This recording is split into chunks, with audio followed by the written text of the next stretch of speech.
بسم اللہ الرحمن الرحیم وبہ نستعین الحمد للہ رب العالمین والصلاة والسلام علی سید المرسلین وعلی آلہ وصحبہ اجمعین ومن تبعہم بإحسان الی یوم الدین.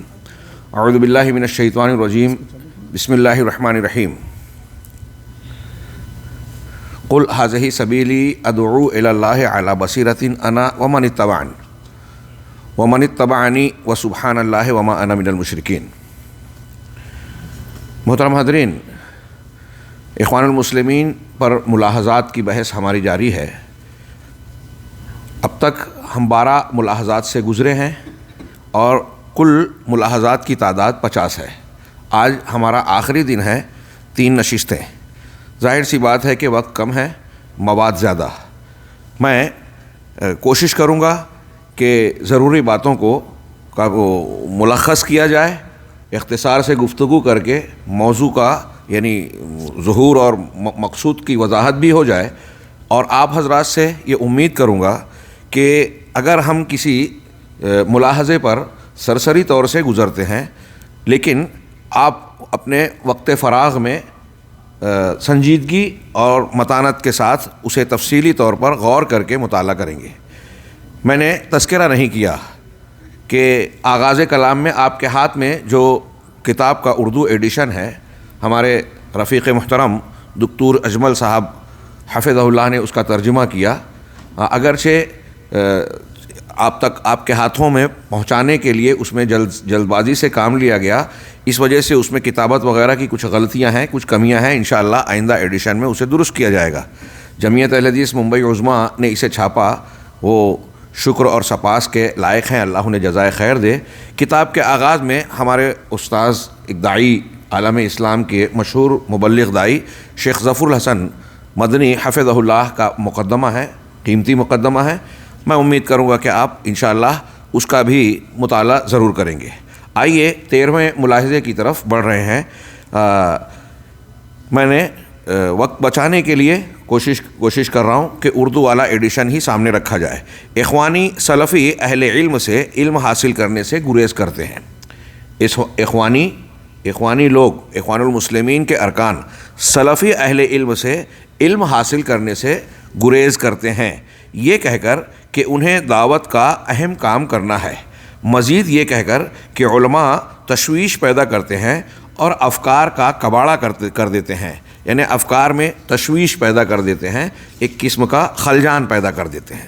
گویا اس جملے سے اور اس بات سے مترشح کیا ہو رہا ہے، کیا بات معلوم ہو رہی ہے کہ وہ ایسا سمجھتے ہیں کہ اگر اہل علم، اور وہ بھی سلفی جو قرآن و سنت کا خالص علم رکھتے ہیں، خالص علم لوگوں میں بیان کرنے کی، پھیلانے کی کوشش کرتے ہیں، اگر ان علماء کی مجلس میں ہم بیٹھیں، ان سے استفادہ کریں تو ان کے کہنے کے مطابق اس سے دعوت متاثر ہوگی، فکر میں الجھاؤ پیدا ہوگا.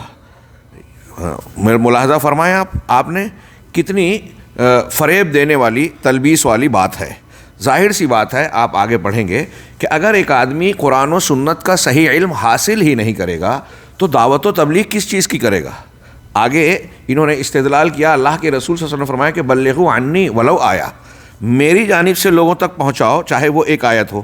جب آپ کو پتہ ہی نہیں ہے کہ نبی کریم صلی اللہ علیہ وسلم کا علم، آپ کی احادیث سنت کیا ہے، تو آپ لوگوں تک کیا پہنچائیں گے؟ آپ کو پہنچانے کے لیے سیکھنا ضروری ہے. اللہ کے رسول، اللہ تبارک و تعالیٰ نے بھی قرآن میں آپ کو خطاب کر کے کہا بلغ ما انزل الیک، جو آپ کی طرف نازل کیا گیا اسے پہنچائیے. جب نازل شدہ چیز کا آپ علم ہی حاصل نہیں کریں گے تو پہنچائیں گے کیا؟ کتاب میں دیکھیے، میں کہتا ہوں ذرا سنبھل کر، علی رسلکم. آخر کون سی دعوت کامیاب ہو سکتی ہے اگر وہ صحیح علم اور درست منہج پر قائم نہ ہو؟ جب آپ نے سلفی علماء کا دروازہ دعات کے لیے بند کیا یا اپنے لیے بند کیا تو کن کا دروازہ آپ نے کھولا؟ ظاہر سی بات ہے کہ وہ لوگ ایسی چیزوں کو سیکھیں گے جو سلف سے منقول نہیں ہیں، اور سلف کے طریقے، منہج اور عقیدے اور علم سے ہٹ کر جو کچھ حاصل ہوگا، ظاہر سی بات ہے کہ اس میں گمراہی ہوگی، انحراف ہوگا. ارشاد باری تعالیٰ ہے قل ھذہ سبیلی ادعو الی اللہ علی بصیرۃ انا ومن اتبعنی، کہہ دیجئے یہی میرا راستہ ہے، میں اللہ کی طرف بلاتا ہوں پوری بصیرت پر، میں اور وہ بھی جنہوں نے میری پیروی کی. ہاں، اب اس میں آپ غور کیجئے، اللہ رب العالمین نبی صلی اللہ علیہ وسلم کو کہہ رہا ہے کہ آپ یہ اعلان کر دیجئے کہ میں اللہ کی طرف دعوت دے رہا ہوں. اس سے پہلے یہ آیت گزر چکی ہے کہ تنظیمات، حزبیات، گروہ بندی کی طرف نہیں، اللہ کی طرف، توحید کی طرف، لا الہ الا اللہ کی طرف. کیسے دعوت دے رہا ہوں؟ انا ادعو الی بصیرہ، بصیرت پر، یعنی علم کی بنیاد پر. یہ نبی کا طریقہ ہے، قرآن کی تعلیم ہے کہ دعوت دی جائے، اللہ کی طرف بلایا جائے تو علم اور بصیرت کی بنیاد پر، دلائل کی بنیاد پر دعوت دی جائے. جب آپ بصیرت حاصل ہی نہیں کریں گے تو آپ کی دعوت نہیں رہے گی، منہج رسول پر نہیں رہے گی. پھر اللہ تعالیٰ نے آگے یہ بھی کہا کہ انا ومن اتبعنی، یعنی یہ میرا بھی طریقہ ہے. نبی کا منہج اور طریقہ بھی یہی ہے کہ اللہ کی طرف دعوت دینا اور بصیرت پر دعوت دینا. بصیرت یعنی علم کی بنیاد پر. اور میرے متبعین کا بھی، یعنی وہ صحابہ اور صحابہ سے لے کر قیامت تک محمد رسول اللہ صلی اللہ علیہ وسلم کے منہج پر، قرآن کی اس تعلیم پر جو عمل کرے گا وہ بصیرت اور علم کی بنیاد پر دعوت کا کام کرے گا. چنانچہ شیخ نے سوال کیا آخر وہ کون سا علم ہوگا کہ اگر اس کا مصدر صحیح نہ ہو اور نہ ہی اس عالم کا منہج درست ہو. ایک آدمی دعوت دے رہا ہے، اس کا منہج صحیح نہیں ہے، یا پھر سلفی علماء کی بجائے کسی اور سے سیکھ رہا ہے، تو کیا ہوگا؟ ظاہر سی بات ہے کہ گمراہی پھیلائے گا آدمی ایسا، علم صحیح اور دین صحیح نہیں پھیلائے گا. شیخ صالح آل الشیخ نے اخوانی منہج پر نقد کرتے ہوئے کہا کہ اخوانیوں کی یہ خصوصیت ہے کہ سنت کا احترام نہیں کرتے اور نہ ہی اہل سنت سے محبت کرتے ہیں اور نہ ہی ان کے لیے دعا کرتے ہیں. یہ جو ظاہری شکل صورت ہے یہ حقیقت کا اور ان کے منہج اور طریقہ کار، فکر اور عقیدے کا پتہ دیتی ہیں. ان چیزوں سے آدمی یہ فیصلہ کر سکتا ہے کہ ان کا طریقہ صحیح ہے یا غلط، تمیز کر سکتا ہے. اس کا تجربہ مجھے بعض اخوانیوں کے ساتھ رہ کر ہوا. چنانچہ آپ انہیں پائیں گے کہ اگر کوئی کتب ستہ میں سے، کتب ستہ جو ہمارے یہاں صحاح ستہ بھی عمومی عوام کہتے ہیں، اغلب صحاح ہونے کی بنیاد پر کتب ستہ زیادہ بہتر تعبیر ہے. بخاری، مسلم، ترمذی، ابن ماجہ، ابو داؤد، یہ ان 6 کتابوں کو کتب ستہ کہا جاتا ہے. بعض لوگ ابن ماجہ کی جگہ موطا امام مالک کو شمار کرتے ہیں. تو ان کتب ستہ یعنی یہ عام طور سے مسلمانوں میں متداول ہے. اہل علم نے ان کی توثیق کی ہے. بخاری اور مسلم میں تو صحیح روایتیں ہیں، تمام روایتوں کے بارے میں کہا جاتا ہے. باقی میں اغلب صحیح ہیں یا معمول بہا ہیں، مستدل حدیثیں موجود ہے، الا ماشاء اللہ کچھ تھوڑے سے استثناء کے ساتھ. تو بہرحال کتب ستہ کا علم جو ہے اللہ کے نبی صلی اللہ علیہ وسلم کی احادیث اور سنتوں کا ایک بہترین قابل اعتماد گویا مجموعہ ہے. اس کی تعلیم حاصل کرنا، اللہ کے نبی صلی اللہ علیہ وسلم اور صحابہ کرام کے منہج، عقیدے، آداب، زندگی کے معاملات کے تعلق سے صحیح رہنمائی حاصل کرنا ہے. لیکن اگر آپ، شیخ کہہ رہے ہیں کہ اگر آپ ان کتابوں کا مطالعہ کر رہے ہیں اور اس میں مثال کے طور پہ انہوں نے کہا کہ جیسے صحیح بخاری پڑھ رہا ہو یا کوئی ایسے مشائخ کی علمی مجالس میں شریک ہو رہا ہو جو کتب ستہ، کتب سنہ پڑھا رہے ہوں، تو وہ ان سے ڈراتے ہیں اور کہتے ہیں یہ تمہارے لیے مفید نہیں ہے، یہ نہ پڑھیں. ان علماء کو دیکھو، ان سے مسلمانوں کا کیا فائدہ ہوا. یہ علماء کی اس طریقے سے تنقیص اور تخفیف بھی کرتے ہیں. حالانکہ علماء ہی کی وجہ سے اہل علم کے آگے کلام آ رہے ہیں، دین زندہ ہے، اللہ رب العالمین نے زندہ رکھا. یعنی یہ کتب سنہ کو نہ تو پڑھتے ہیں اور نہ ہی ان علماء کی صحبت اختیار کرتے ہیں، چہ جائے کہ نہ ان سے استفادہ کرتے ہیں. چہ جائے کہ اصل الاصول ہے اسے اختیار کریں، یعنی عقائد کی تعلیم اختیار کریں، اس کو چھوڑ دیتے ہیں. یہ بہت بڑی حرمہ نصیبی اور محرومی ہے. آپ علماء کا کلام سنیں جو امت کو حصول علم پر ابھارتے ہیں، بطور خاص دعوت کے میدان میں کام کرنے والوں کو. اور یہ کہ کوئی عمل صحیح نہیں ہے بغیر علم کے.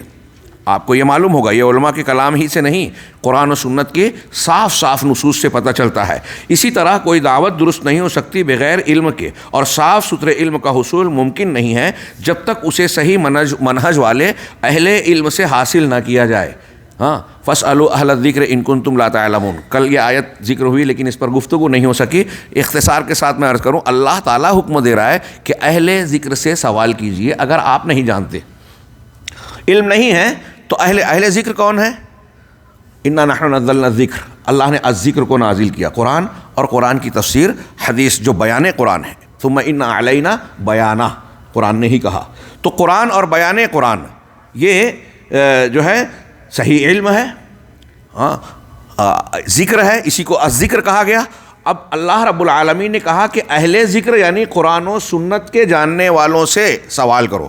اللہ تعالیٰ نے علماء کو علم کے حاصل کرنے کا مرجع قرار دیا ہے، ملاحظہ ہو، ہاں یہ علماء سے ہی سیکھا۔ اگر صرف کتاب پر آپ اکتفا کر رہے ہیں کافی نہیں ہے۔ آج کل کچھ لوگ گوگل اور نیٹ وغیرہ سے کچھ روایتوں کو، کچھ تحریروں کو دیکھ کے سمجھتے ہیں کہ ہم اس معاملے میں فتویٰ دینے کے لائق ہو گئے، اس معاملے میں ہاں ہم علماء سے بے نیاز ہو گئے۔ بہت بڑی غلط فہمی اور گمراہی کا باب ہے، اور یہ ہم دیکھ رہے ہیں کہ اس کی بنیاد پر عقائد و افکار میں دین کے معاملے میں کیسی افراتفری پھیلی ہوئی ہے۔ لوگ علم کے حصول کے لیے آداب علم، حصول علم کے اصولوں کا لحاظ نہیں کرتے، اور اس عدم لحاظ کی ایک بہت بڑی وجہ یہ فکر ہے جو اخوانی منہج کے ذریعے سے فروغ پاتی ہے، جو جمہوریت اور خارجیت کے مزاج کے تحت عوام کے ذہن و دماغ میں بسائی جاتی ہے۔ چنانچہ کہہ رہے ہیں کہ جب تک اسے صحیح جنہوں نے وہ اہل علم جو صحیح منہج والے ہیں انہوں نے اس کے حصول میں اپنی زندگی گنوا دی، اور جس کے طلب میں ان کے بال سفید ہو گئے، اور وہ کون ہیں؟ وہ علماء سلفیین ہیں جو صرف کتاب و سنت کے راستے پر چلتے ہیں۔ اس طرح کبار علماء سے دور ہو کر گروہ بندی کرنے والے چھوٹے علماء سے علم حاصل کرنا گمراہی ہے۔ کبار علماء کو چھوڑ کر چھوٹے علماء، نو آموز لوگوں سے علم حاصل کرنا یا ان پر اعتماد کرنا یہ بھی گمراہی ہے۔ یہ نبی صلی اللہ علیہ وسلم کے قول کے بمصداق ہے کہ ان من اشراط الساعہ ان یلتمس العلم عند الاصاغر، قیامت کی نشانیوں میں سے ایک نشانی یہ ہے کہ لوگ چھوٹے لوگوں سے، اصاغر سے علم حاصل کریں گے۔ ہاں یہ اس میں حوالہ چھوٹ گیا ہے، ہاں عربی میں اس کا حوالہ دیا ہوا ہے، اس کو امام ابن مبارک نے اپنی کتاب الزہد میں نقل کیا ہے، اور امام لالکائی نے شرح و اعتقاد اہل السنہ والجماعہ میں نقل کیا ہے۔ اس روایت میں ابن لہیہ ہے، لیکن ابن لہیہ کی وہ روایتیں مخدوش مانی جاتی ہیں جو ان کی کتب خانے کے جل جانے کے بعد روایت کی جاتی ہے۔ علامہ ابن مبارک نے ان کی کتب خانے کے کتابوں کے جلنے سے پہلے اسے روایت کیا، لہٰذا یہ معتبر ہے۔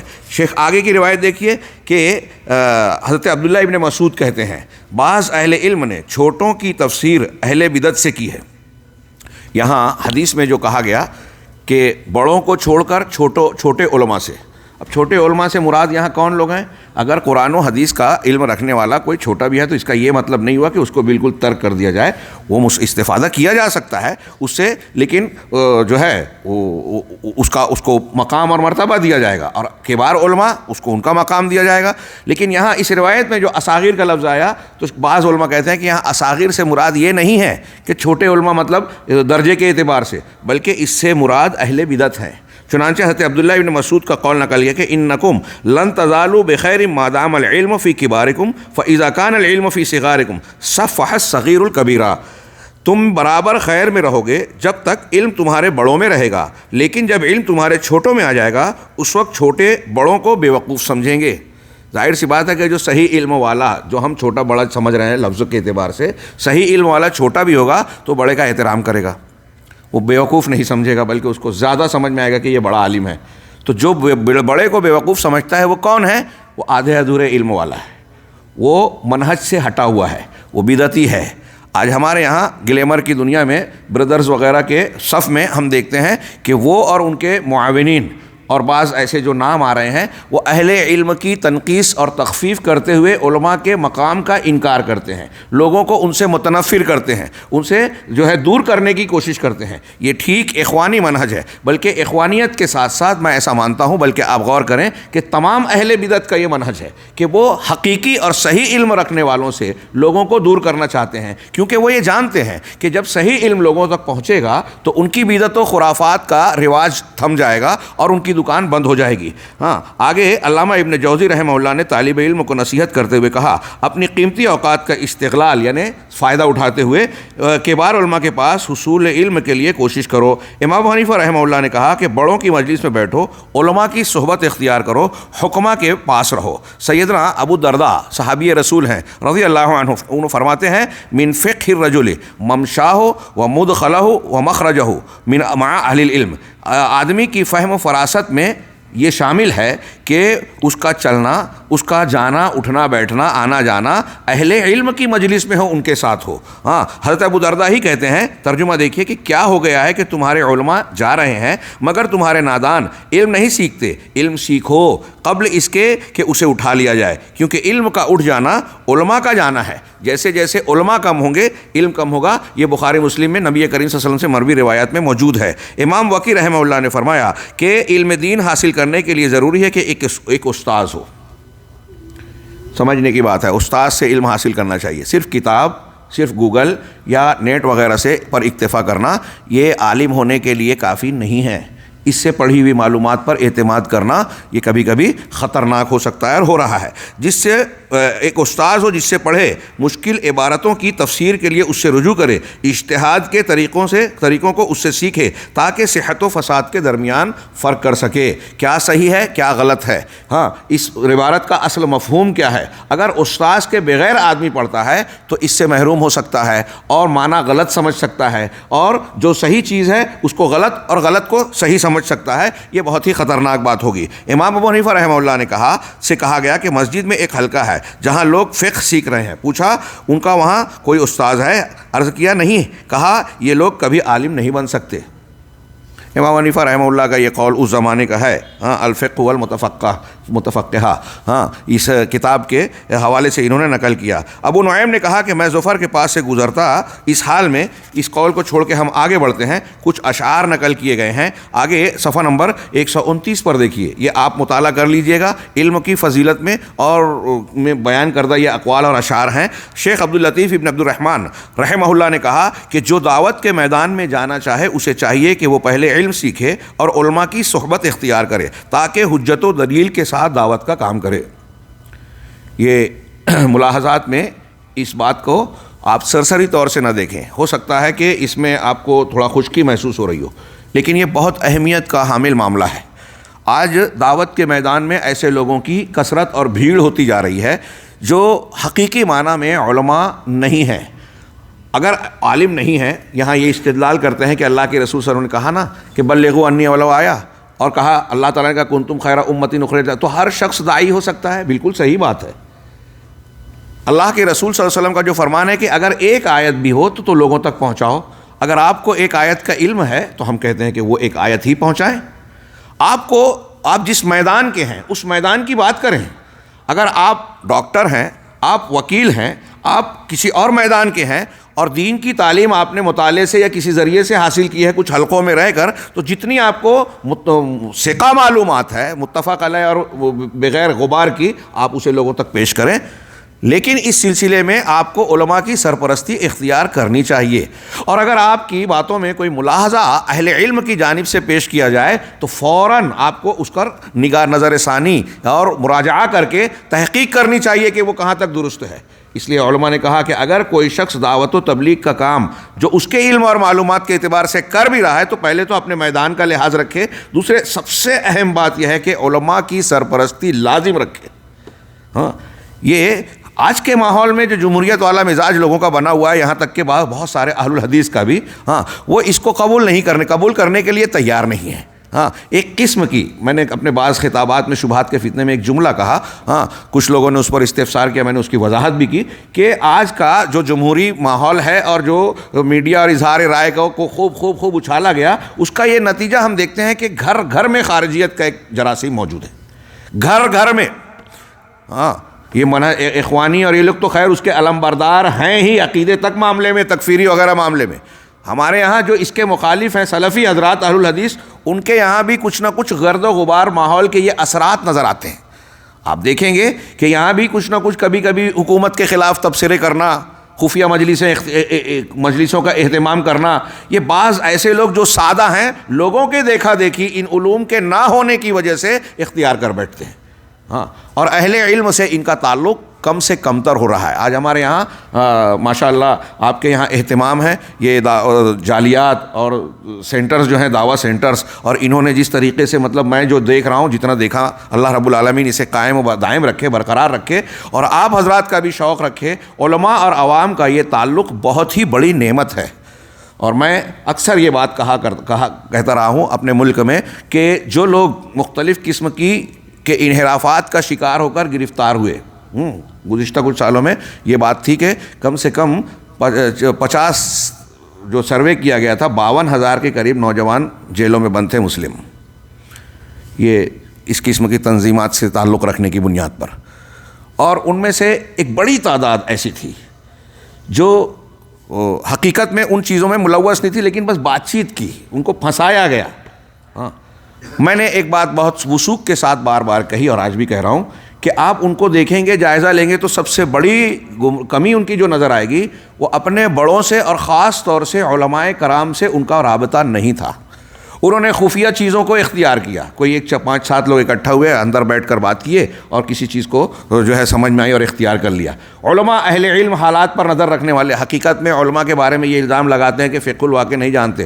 علماء سے زیادہ فقہ الواقع کا جانکار کوئی نہیں ہو سکتا۔ شیخ الاسلام علامہ ابن تیمیہ کی ایک لمبی چوڑی عبارت کا حاصل اور وہ ہے، اور اس کے علاوہ بھی آپ سمجھ سکتے ہیں کہ جو جتنا قرآن و حدیث کو جانے گا وہ حالات کا تجزیہ اور اس کا فہم اتنا زیادہ دوسروں کے مقابلے میں رکھے گا۔ یہ کوئی زبردستی کا تبصرہ یا مبالغہ آرائی نہیں ہے، یہ حقیقت پر مبنی بات ہے کہ اللہ تبارک و تعالیٰ کے کلام اور سنت کی۔ علامہ ابن تیمیہ کہتے ہیں کہ آپ دیکھ لیجئے کہ قرآن و حدیث سے، آپ سائنٹسٹوں اور فلاسفہ میں دیکھیے، فلسفہ اور منطق کی تعلیم حاصل کرنے والے مسلمان بہت سارے فلاسفہ گمراہی کا شکار ہوئے۔ ہاں، علامہ ابن تیمیہ کہتے ہیں کہ اگر آپ دیکھیں کہ غیر مسلم فلاسفہ مناطقہ جو ہیں، ہاں، سائنٹسٹ اور دوسرے آج کے زمانے میں اور اس زمانے میں فلاسفہ مناطقہ، علم حیات کے ماہرین، ان کو غیر مسلموں کو دیکھیے اور مسلمانوں کو دیکھیے۔ شیخ الاسلام کہتے ہیں کہ جو مسلمان فلسفی ہے وہ اگرچہ گمراہ ہو گیا ہے، لیکن قرآن و حدیث اور دین اسلام سے تعلق کی بنیاد پر وہ زیادہ حق اور ثواب کے قریب نظر آئے گا، اس کے ہاں زیادہ شعور نظر آئے گا، اس کی فقہ اور اس کی سمجھ بوجھ دوسروں کے مقابلے میں زیادہ اونچی نظر آئے گی۔ کیوں؟ یہ قرآن و حدیث کی برکت سے، قرآن و حدیث کی تعلیم اس کو حقیقت اور فطرت سے جوڑتی ہے، سچائیوں سے جوڑتی ہے۔ لہٰذا گمراہیاں ہو جانے کے باوجود جس آدمی کے پاس جتنا قرآن و حدیث کا علم رہے گا وہ فقہ الواقع کا اتنا زیادہ واقف کار اور گہرا علم اور بصیرت رکھنے والا ہوگا۔ بہت اہم بات ہے، غور کیجیے۔ ہاں، قرآن و حدیث سے دینداری تو آتی ہی ہے، دنیا داری کی بھی صحیح پرکھ آتی ہے۔ چنانچہ شیخ عبداللطیف کے اس جملے پر مزید پھر سے غور کیجئے، کیونکہ کوئی شخص اگر دعوت کے میدان میں جانا چاہتا ہے، ہاں، تو اسے چاہیے کہ وہ پہلے علم سیکھے اور علماء کی صحبت اختیار کرے تاکہ حجت و دلیل کے ساتھ دعوت کا کام کرے، کیونکہ کسی پیشے کو وہی جانتا ہے، پیشے یعنی اس کام کے در و بست کو، اس کے طریقہ کار کو جو اسے سیکھتا ہے، اور علوم کو وہی سیکھتا ہے جو اہل علم سے علم کو حاصل کرتا ہے۔ شاعر کہتا ہے ایسا نہیں ہے کہ جو بھی بلندی چاہے اسے بھی مل جائے، اسے وہ مل ہی جائے، اور نہ ہی ہر شخص ماہر ہوتا ہے۔ شیخ عمر بن سلیم نے کہا کہ شیطان کی چال میں سے یہ بھی ہے کہ اس نے انہیں طلب علم سے روک دیا۔ بس یہ علماء پر چاپلوسی اور بدزنی کا الزام لگاتے ہیں اور ان سے علم حاصل نہیں کرتے، اور یہی علم نافع سے محرومی کا سبب ہے، کیونکہ علماء ہی انبیاء کے وارث ہیں۔ چنانچہ جو ان سے علم لینے میں بخیلی کرے گا وہ سید المرسلین کی میراث میں بخیلی کرے گا، اور علماء اللہ کے دین پر امانت دار ہیں، اس لیے ہر شخص پر واجب ہے کہ وہ انہی سے علم حاصل کرے، کیونکہ عام مسلمانوں پر ضروری ہے کہ وہ علماء سے سوال کریں اور ان کی بات مانیں۔ یہ جو جملہ آخر کہا یہ اسی آیت کا گویا حکم ہے جو اللہ نے کہا فَاسْأَلُوا أَهْلَ الذِّكْرِ، اہل ذکر سے پوچھو، سوال کرو۔ اب ایک آدمی اہل ذکر سے قرآن و حدیث کو پوچھتا ہے، جیسے ہمارے ہاں بھی کسی طالب نے شاید دمام میں سوال کیا تھا کہ مقلدین کہتے ہیں کہ آپ لوگ کہتے ہو تقلید نہیں کرنا ہے، لیکن آپ بھی تو اپنے علماء سے پوچھنے کی بات کرتے ہو، تو پھر وہ تو علماء کے مقلد ہو گئے۔ تو میں نے کہا کہ علماء سے جب سوال کرتا ہے سوال کرنے والا دین کے بارے میں، تو پہلے تو اللہ کے حکم پر عمل کر رہا ہے کہ اللہ کہہ رہا ہے فَاسْأَلُوا أَهْلَ الذِّكْرِ، جب اللہ کے حکم پر عمل کر رہا ہے تو یہ تقلید نہیں ہوئی، ایک بات۔ دوسرا یہ کہ اہل ذکر سے پوچھ رہا ہے تو ان کی رائے نہیں پوچھ رہا ہے۔ ہمارے یہاں مزاج یہ نہیں ہے کہ آپ کی رائے کیا ہے، یا رائے بتا دی کسی عالم نے تو اب شیخ مختار کو میں اتنی زیادہ عزت کرتا ہوں، ٹھیک ہے، لیکن اتنی عزت کروں کہ اب وہ جو بھی مسئلہ بتائیں حلال و حرام کہے میں اسے تسلیم کر لوں۔ یہ مزاج، یہ مقام ہم نے یہاں تو کیا ائمہ کرام کو نہیں دیا، کہ اللہ تعالیٰ کا یہ فرمان ہے کہ کسی کو یہ حق نہیں ہے اللہ کے حلال کی ہوئی چیز کو حرام کرنا، نبی کا اختیار نہیں ہے، نبی نہیں کر سکتا، تو بات کے علماء کا کیا مقام، کیا معاملہ۔ ہاں، نبی کریم صلی اللہ علیہ وسلم کی شریعت کے بارے میں آپ کا فرمان ہے کہ موسیٰ بھی اگر زندہ ہو تو میری شریعت اور میرے احکامات کی پابندی ان پر لازم ہوگی اب، ہاں، نبوت محمدیہ کے پیریڈ میں۔ تو سوال ہی نہیں اٹھتا کہ ہم کسی عالم کو یہ مقام دیں۔ چنانچہ جب ہم کہتے ہیں کہ سوال پوچھے عالم سے آدمی، تو کیا پوچھتا ہے ہمارے ہاں؟ قرآن و حدیث کی روشنی میں جواب دیجیے. یا کس سے پوچھتا ہے؟ جو قرآن و حدیث کے جاننے والا ہو. تو کیا سوال کرتا ہے کہ دین کا اس سلسلے میں کیا حکم ہے، قرآن و حدیث کا کیا حکم ہے. اب اگر عالم یہ جواب دیتا ہے کہ اللہ کا یہ فرمان ہے، رسول اللہ صلی اللہ علیہ وسلم کا یہ ارشاد ہے، اس حکم میں یہ فیصلہ ہے، یہ سنت ہے، اور وہ پوچھنے والا کتنا بھی جاہل ہو عالم کے اس جواب کو تسلیم کرتا ہے، تو وہ عالم کی بات کو نہیں مان رہا ہے. اچھی طرح دھیان دیجئے، بڑی پیاری بات، ایک جملہ اچھی طرح اس میں سمجھیے، آپ سمجھا سکیں گے انشاءاللہ. کہ اگر میں کہتا ہوں، اگر میں یہ کہوں کہ سود حرام ہے، تو یہ میری بات ہے، یہ صحیح بھی ہو سکتی ہے، غلط بھی ہو سکتی ہے. غلط ہے تو رد کی جائے گی. میری سے مطلب صرف میں نہیں، دنیا کا کوئی بھی عالم ہو. لیکن اگر کوئی عالم یہ کہتا ہے کہ اللہ تعالیٰ نے قرآن میں کہا ہے کہ سود حرام ہے، وَأَحَلَّ اللَّهُ الْبَيْعَ وَحَرَّمَ الرِّبَا، اللہ نے ربا کو حرام کیا. قرآن میں اللہ نے یہ کہا ہے. اب میں نے یہ کہا کہ اللہ نے قرآن میں کہا اور آپ نے اسے نہیں مانا، تو آپ گنہگار ہوں گے، کیونکہ اب میری بات نہیں ہے، یہ اللہ کی بات ہے. اللہ کی بات میں نے نقل کی، رسول کی بات جب نقل کی تو یہ شریعت ہے. اپنی بات نقل کی، امام حنیفہ کی، امام شافعی کی، امام مالک کی، امام بخاری کی، ان کی اپنی رائے نقل کی. یہ شریعت نہیں ہے. شریعت کے موافق ہو سکتی ہے، مخالف ہو سکتی ہے. یہ موٹی سی بات اگر آپ لوگ سمجھ جائیں تو میں سمجھتا ہوں کہ جو لوگ تقلید پر اصرار کرتے ہیں وہ بھی یہ ماننے پر مجبور ہوں گے کہ واقعی یہ بات بالکل معقول قرآن و سنت کی تعلیمات کے عین مطابق ہے، اور اس اعتبار سے کسی کے لیے مکمل تقلید کی کہیں گنجائش ہے ہی نہیں. ہاں، چنانچہ ضروری ہے کہ جب ہم اہل ذکر سے سوال کریں تو دلائل کو جانیں. اب ایک عالم کا جواب الگ ہوا، دوسرے عالم کا جواب اس سے مختلف ہوا، تو تیسرے سے پوچھیں گے، تحقیق کریں گے. صحابہ اور سلف میں آپ کو یہی منہج ملے گا، اور یہ تحقیق ہے، یہ تقلید نہیں ہے، علم کو معلوم کرنا. چنانچہ اللہ تعالیٰ کا ارشاد ہے فَاسْأَلُوا أَهْلَ الذِّكْرِ إِن كُنتُمْ لَا تَعْلَمُونَ. یہ قرآن کی آیت بھی نقل کی. علامہ ماوردی رحمہ اللہ نے نفرت الجہال من العلم وأهله کے عنوان سے لکھا ہے. نیچے عبارت دیکھیے کہ بسا اوقات ایسا ہوتا ہے کہ طلب علم کو یہ کمتر سمجھتے ہیں، اہل علم کو حقیر مانتے ہیں، اور یہ سوچتے ہیں کہ جو لوگ اس علم میں مشغول رہتے ہیں وہ سب سے پیچھے ہوتے ہیں اور ہر چیز سے محروم ہوتے ہیں. چنانچہ جب یہ کوئی دوات دیکھ لیتے ہیں تو اس سے بدشگونی لیتے ہیں، یعنی جس میں روشنائی اور سیاہی ہوتی ہے. ہاں، اور اگر کوئی کتاب دیکھ لیتے ہیں تو اس سے اعراض کرتے ہیں. اگر کسی علم سے مزین کو دیکھ لیتے ہیں تو اس سے بھاگتے ہیں. گویا کہ یہ کسی عالم کو آگے بڑھتا اور کسی جاہل کو پیچھے آتا نہیں دیکھتے. یہاں تک کہ کہا شیخ نے، ماوردی صاحب نے، کہ اس طرح کے لوگ جو علم اور اہل علم سے اس قدر نفرت کرتے ہیں وہ عقل و علم ہر اعتبار سے گمراہی کے شکار ہوتے ہیں، اور ان سے کسی خیر یا اچھائی کی امید نہیں کی جا سکتی. ہاں، اخوانیت پہ ملاحظات میں یہ بات میں جو درج کر رہا ہوں، ہمارے یہاں جماعت اسلامی کا بھی یہی حال ہے. اور آپ دیکھیں کہ یہ لوگ علماء سے زیادہ دانشوران، مفکرین، دنیا کے مختلف فنون کے لوگوں سے متاثر نظر آتے ہیں. ان کی عظمت اور عقیدت کا مظاہرہ کرتے ہیں، لوگوں کو اسی کی طرف مائل کرنے کی کوشش کرتے ہیں. ان کے خطابات، ان کی کتابیں، ان کی باتوں اور ان کی فکر کی طرف لوگوں کو مائل کر کے کہتے ہیں کہ دیکھیے یہ بہت فلاں ان کی یہ ایسے اسکالر ہیں، عالمی طور سے اتنی شہرت ہے، اور ایسے ہیں اور ایسے ہیں. اور وہی مزاج جب بن گیا تو ہمارے یہاں علماء کو چھوڑ کر لوگ، نوجوان یا نئی نسل کے لوگ ان لوگوں سے متاثر ہوتے ہیں جن کا گلیمر دکھائی دیتا ہے، جن کے لائک کرنے والوں کی تعداد بظاہر زیادہ ہو، چاہے وہ گمراہی کا شکار ہوں. صحیح اصول ضابطہ دین کو سیکھنے اور جاننے کا کیا ہے یہ ہمیں بتانا چاہیے، اور یہی یہاں بتایا جا رہا ہے کہ صحیح علم قرآن و حدیث کا علم سیکھا جائے. اور قرآن و حدیث کا علم سیکھنے کے لیے جو اس کے ماہرین ہیں، سلفی علماء، علماء ربانیین، ان کے سامنے ان سے استفادہ کرنا چاہیے، ان سے دروس حاصل کرنا چاہیے، شرف تلمذ حاصل کرنا چاہیے. شیخ آگے علامہ ابن قیم کا قول ملاحظہ فرمائیں کہ وہ کہتے ہیں، روایت دیکھیں کہ امام مالک رحمہ اللہ نے کہا، بڑا اہم قول ہے. ہاں، امام مالک کہتے ہیں کہ کچھ لوگوں نے عبادت میں مشغول ہو کر علم ضائع کر دیا. ہاں، اللہ کی عبادت کر رہے ہیں، بظاہر عبادات سے مراد نوافل وغیرہ، علم کو ضائع کر دیا. ہمارے ہاں تبلیغی جماعت اور صوفیوں کو نظر میں رکھیے. اہل صوفیہ تصوف سب سے بڑے علم کے دشمن ہیں، اور ان سے متاثر ہو کر، جدید فکر اور بدعات سے متاثر ہو کر، اس کے بعد یہ خارجی فکر والے تحریکی. چنانچہ کہہ رہے ہیں کہ عبادات میں مشغول ہو کر علم کو ضائع کر دیا، نوافل پڑھ رہے ہیں، ذکر و اذکار کر رہے ہیں، ٹھیک ہے، اب اس میں بدعات بھی اختیار کر لیا. لیکن اس کے نتیجے میں انہوں نے قرآن و سنت کی تعلیم حاصل کرنا، علماء کی مجلس اختیار کرنا ترک کر دیا. ہاں، نتیجہ کیا ہوا؟ امام مالک کہہ رہے ہیں یہ اس زمانے کی بات سوچیے، اور تلوار سے امت محمدیہ پر خروج کر دیا. علم نہیں ہے، خروج کر دیا. یہ جو لوگ حکومتوں اور علماء کے خلاف جو تحریکیں چلا رہے ہیں، امام مالک رحمہ اللہ کے اس قول کی روشنی میں دیکھیے کہ ان کے خروج، بغاوت، انقلاب، مظاہرات اور علماء اور حکام کے خلاف جو ان کی زبانیں اور سوشل میڈیا پر ان کی سرگرمیاں ہیں، اس کا نتیجہ کیا ہے؟ صحیح علم کا حاصل نہ کرنا۔ ہاں، اگر وہ علم کی اتباع کرتے تو ایسا نہیں کرتے، اگر وہ علم کی اتباع کرتے، علم حاصل کرتے، دلائل جانتے تو ایسا نہیں کرتے۔ علامہ ابن جوزی رحمہ اللہ نے کہا کہ علم سے زیادہ اشرف کوئی چیز نہیں، اور کیوں کر ایسا نہ ہو جبکہ وہی دلیل اور رہنما ہے۔ علم ہی دلیل اور رہنما ہے، اس کے نہ ہونے پر گمراہی ہے۔ شیطان کی مخفی چال میں سے یہ ہے کہ وہ انسان کو عبادت میں لگا کر اس سے زیادہ افضل شے یعنی علم سے دور کر دیتا ہے۔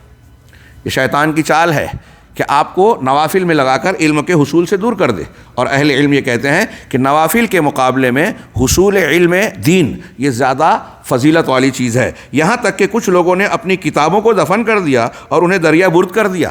ہاں، کچھ صوفیوں نے ابلیس کی چال میں پڑھ کر اپنے تلامذہ کو قلم و دوات سے منع کر دیا۔ یہاں تک کہ جعفر خلدی نے کہا کہ اگر صوفی ہمیں چھوڑ دیتے تو ہم دنیا بھر کے اسناد لے آتے۔ میں نے ابو العباس دوری سے ایک مجلس لکھ رکھی تھی، لیکن مجھے ایک صوفی ملا اور کہا ورقے کا علم چھوڑ کر خرقے کا علم حاصل کرو۔ صوفی صاحب نے کہا کہ ورقہ، یہ کاغذ قلم چھوڑو، ہاں، اور یہ ہمارے یہاں خرقہ یعنی جو یا تو لباس کا خرقہ یا خرقے عادت والا، یہ اب طریقہ اختیار کرو، مراقبے کا، ذکر و اذکار کا، صوفیہ کے طریقے کا۔ ہمارے یہاں کہتے ہیں اسی بات کو ہمارے یہاں اردو زبان میں کہتے ہیں کہ قال کو چھوڑو، حال کو پکڑو۔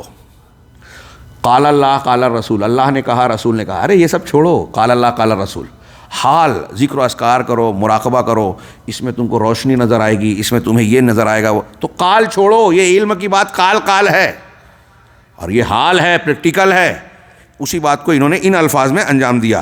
ہاں، تو اس سے ایک دوسرے صوفی نے کہا کہ بھائی اپنی شرمگاہ چھپا لو، اور شبلی کا ایک شعر پڑھا کہ جب انہوں نے مجھ سے ورقے کا علم طلب کیا تو میں نے ان پر خرقے کا علم ظاہر کیا، اور یہ ابلیس کی مخفی چال میں سے ہے، اور ابلیس کا گمان ان پر سچ ثابت ہوا۔ یہاں ضمناً شیخ نے کہا کہ اگر ہم حسن ظن رکھتے ہوئے، یہ شاید اس میں نہیں ہے، عبارت چھوٹ گئی، کہ اگر حسن ظن رکھتے ہوئے یہ کہیں کہ دریا برد کتابوں کو اس لیے کیا، کسی نے دریا میں اپنے کتابوں کو ڈال دیا جیسا کہ شیخ نے ذکر کیا، حسن ظن رکھتے ہوئے ہم یہ کہیں کہ ان کتابوں کو اس لیے دریا میں ڈالا کہ اس میں ان کی رائے ہے، علماء کی رائے ہے، قرآن حدیث سے ہٹ کر علم ہے، تو قدر غنیمت ہے کہ اس طرح وہ غلط چیزوں سے بچنے کے لیے ایسا کر رہا ہے۔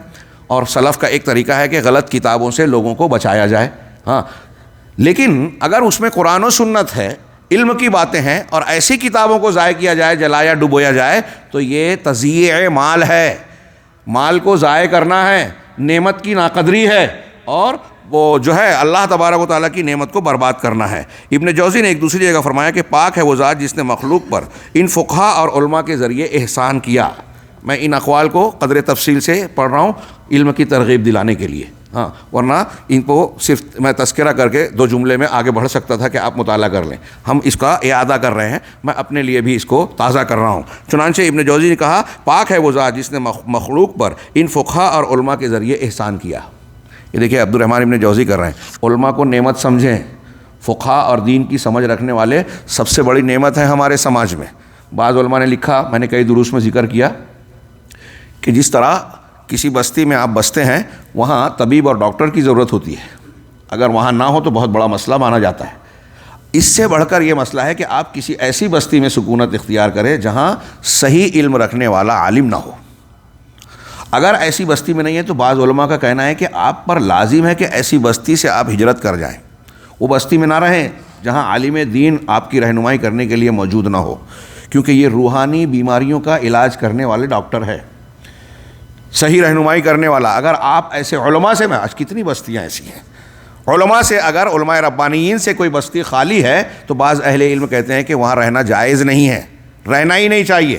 ہاں، تو شیخ کہہ رہے ہیں کہ شیطان کی یہ چال ہے کہ یہ علماء کا وجود جو ہے احسان ہے، جنہوں نے شریعت کو سمجھا اور اللہ نے انہیں اس کا بہتر بدلہ دیا۔ شیطان ان سے خوف کھا کر بھاگتا ہے کیونکہ انہیں یہ کوئی تکلیف نہیں پہنچا سکتا۔ علماء کو یہ تو صرف جاہلوں اور علماء اس کے کاز کو تکلیف پہنچا سکتے ہیں۔ یہ تو صرف جاہلوں اور کم فہم لوگوں سے کھیلتا ہے، اور اس کی سب سے بڑی چال یہی ہے کہ وہ لوگوں کو اس بات پر قانع کر دیتا ہے، قناعت میں مبتلا کر مطمئن کر دیتا ہے کہ وہ علم کو چھوڑ دیں۔ اسی پر وہ نہیں چھوڑتا، بلکہ ان پر اس طرح غالب آ جاتا ہے کہ وہ علم میں مشغول رہنے والوں پر رد و قضا کرنے لگتے ہیں۔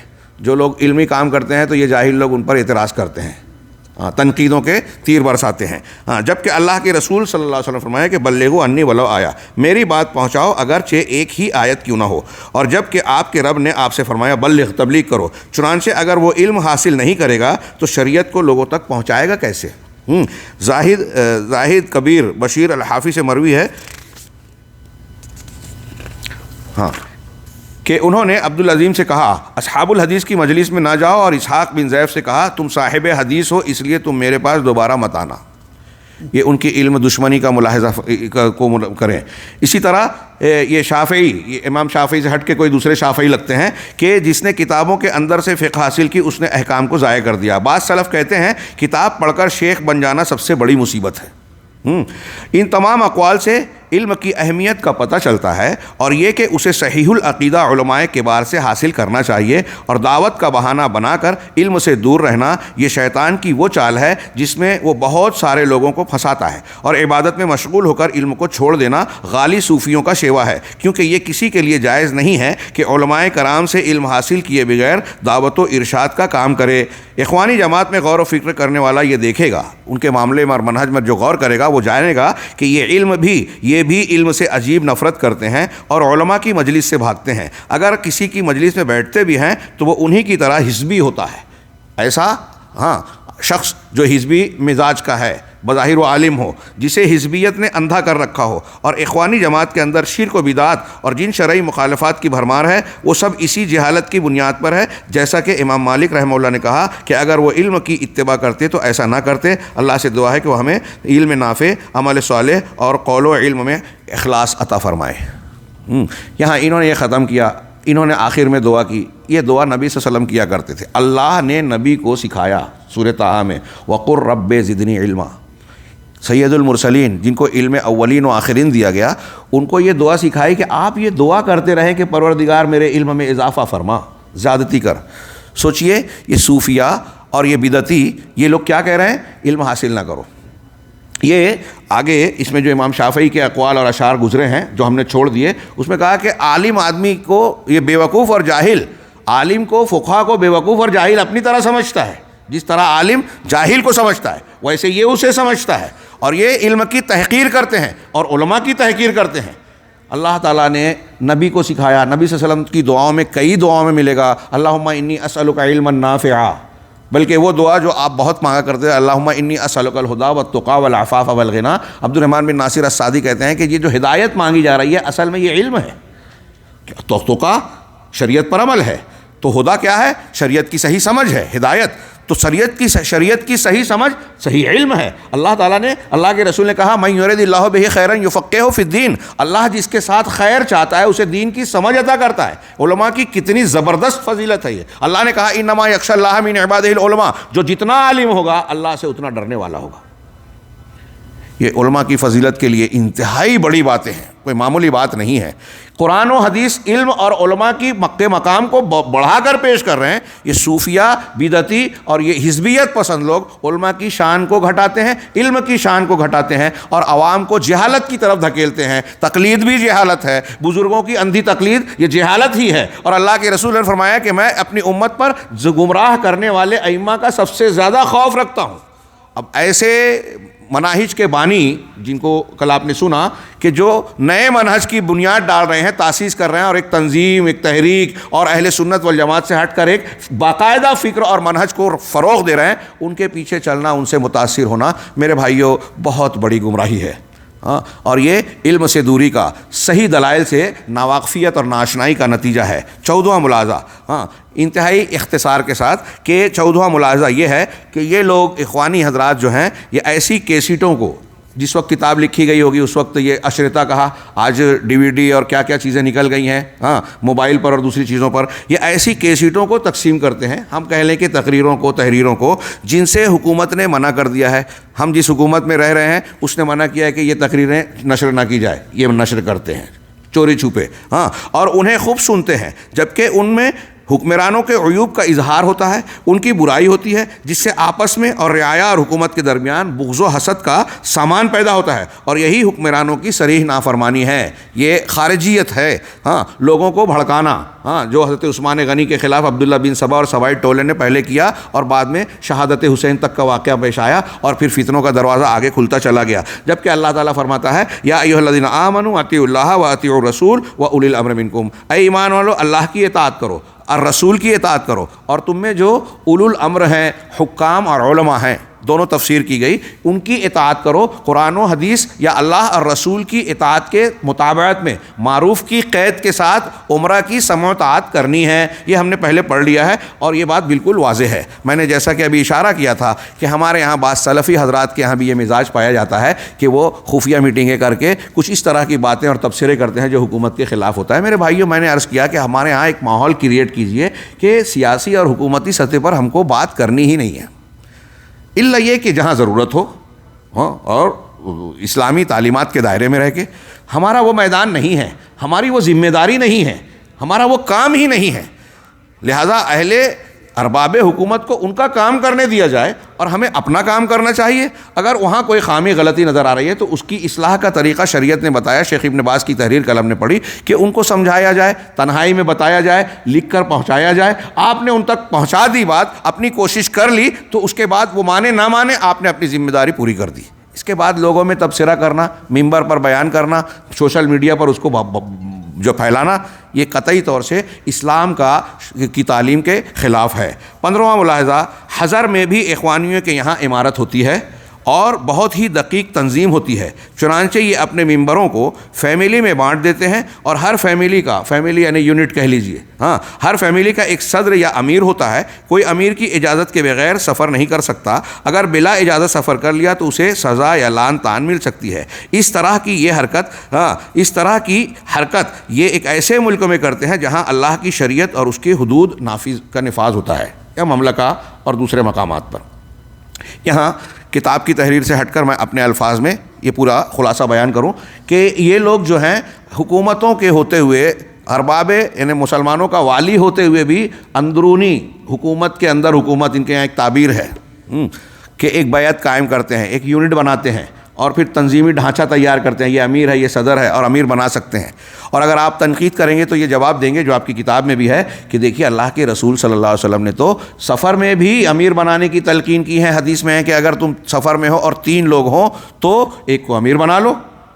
تو کہتے ہیں کہ جب چھوٹے سفر کی یہ تلقین ہے، تعلیم ہے، تو یہ زندگی کا سفر تو بڑا ہے، اس میں ہم اپنا امیر بنا لیے، تو کیا ہم حدیث کی مخالفت کر رہے ہیں؟ تو کہا کہ یہ جو استدلال وہ کر رہے ہیں یہ کئی وجوہ سے انتہائی غلط ہے، چونکہ یہ قرآن حدیث سے ایک غلط دلیل دے کر اپنے غلط کام پر استدلال کرتے ہیں. لہٰذا اس کا جواب جو شیخ نے 4-5 نکات میں بیان کیا ہے اسے ملاحظہ فرمایا 3 نکات میں کہ یہ کئی وجوہات سے غلط ہے. پہلی بات تو یہ کہ اللہ شارع ہے اور اس کے رسول صلی اللہ علیہ وسلم اس کے مبلغ ہے. شریعت اللہ نے دی اور اسے پہنچایا رسول اللہ صلی اللہ علیہ وسلم نے. اب اللہ اور اس کے رسول کے سوا کسی کے لیے جائز نہیں کہ وہ اپنی طرف سے شریعت سازی کرے ایسی چیز میں جس کی اجازت اور اللہ اور رسول نے نہیں دی ہے. کلیئر بات ہے کہ آپ جو بیان کر رہے ہو، اللہ کے رسول نے تو سفر میں کہا، حضر میں آپ کہہ رہے ہو. ہاں، دوسری چیز، سفر اور حضر میں فرق واضح ہے.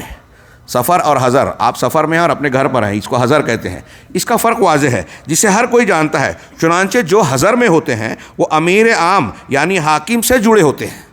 آپ اپنے گھر پہ ہیں تو امیر کے جو احکامات آپ کے بلدیاتی طور پہ، شہری اور سماجی طور پہ جو اس کے اصول و ضابطے اور قوانین ہیں وہ نافذ ہو رہے ہیں. آپ کو ان کو فالو کرنا ہے، ان کی اتباع کرنی ہے، سمع و اطاعت کرنی ہے شریعت کے دائرے میں.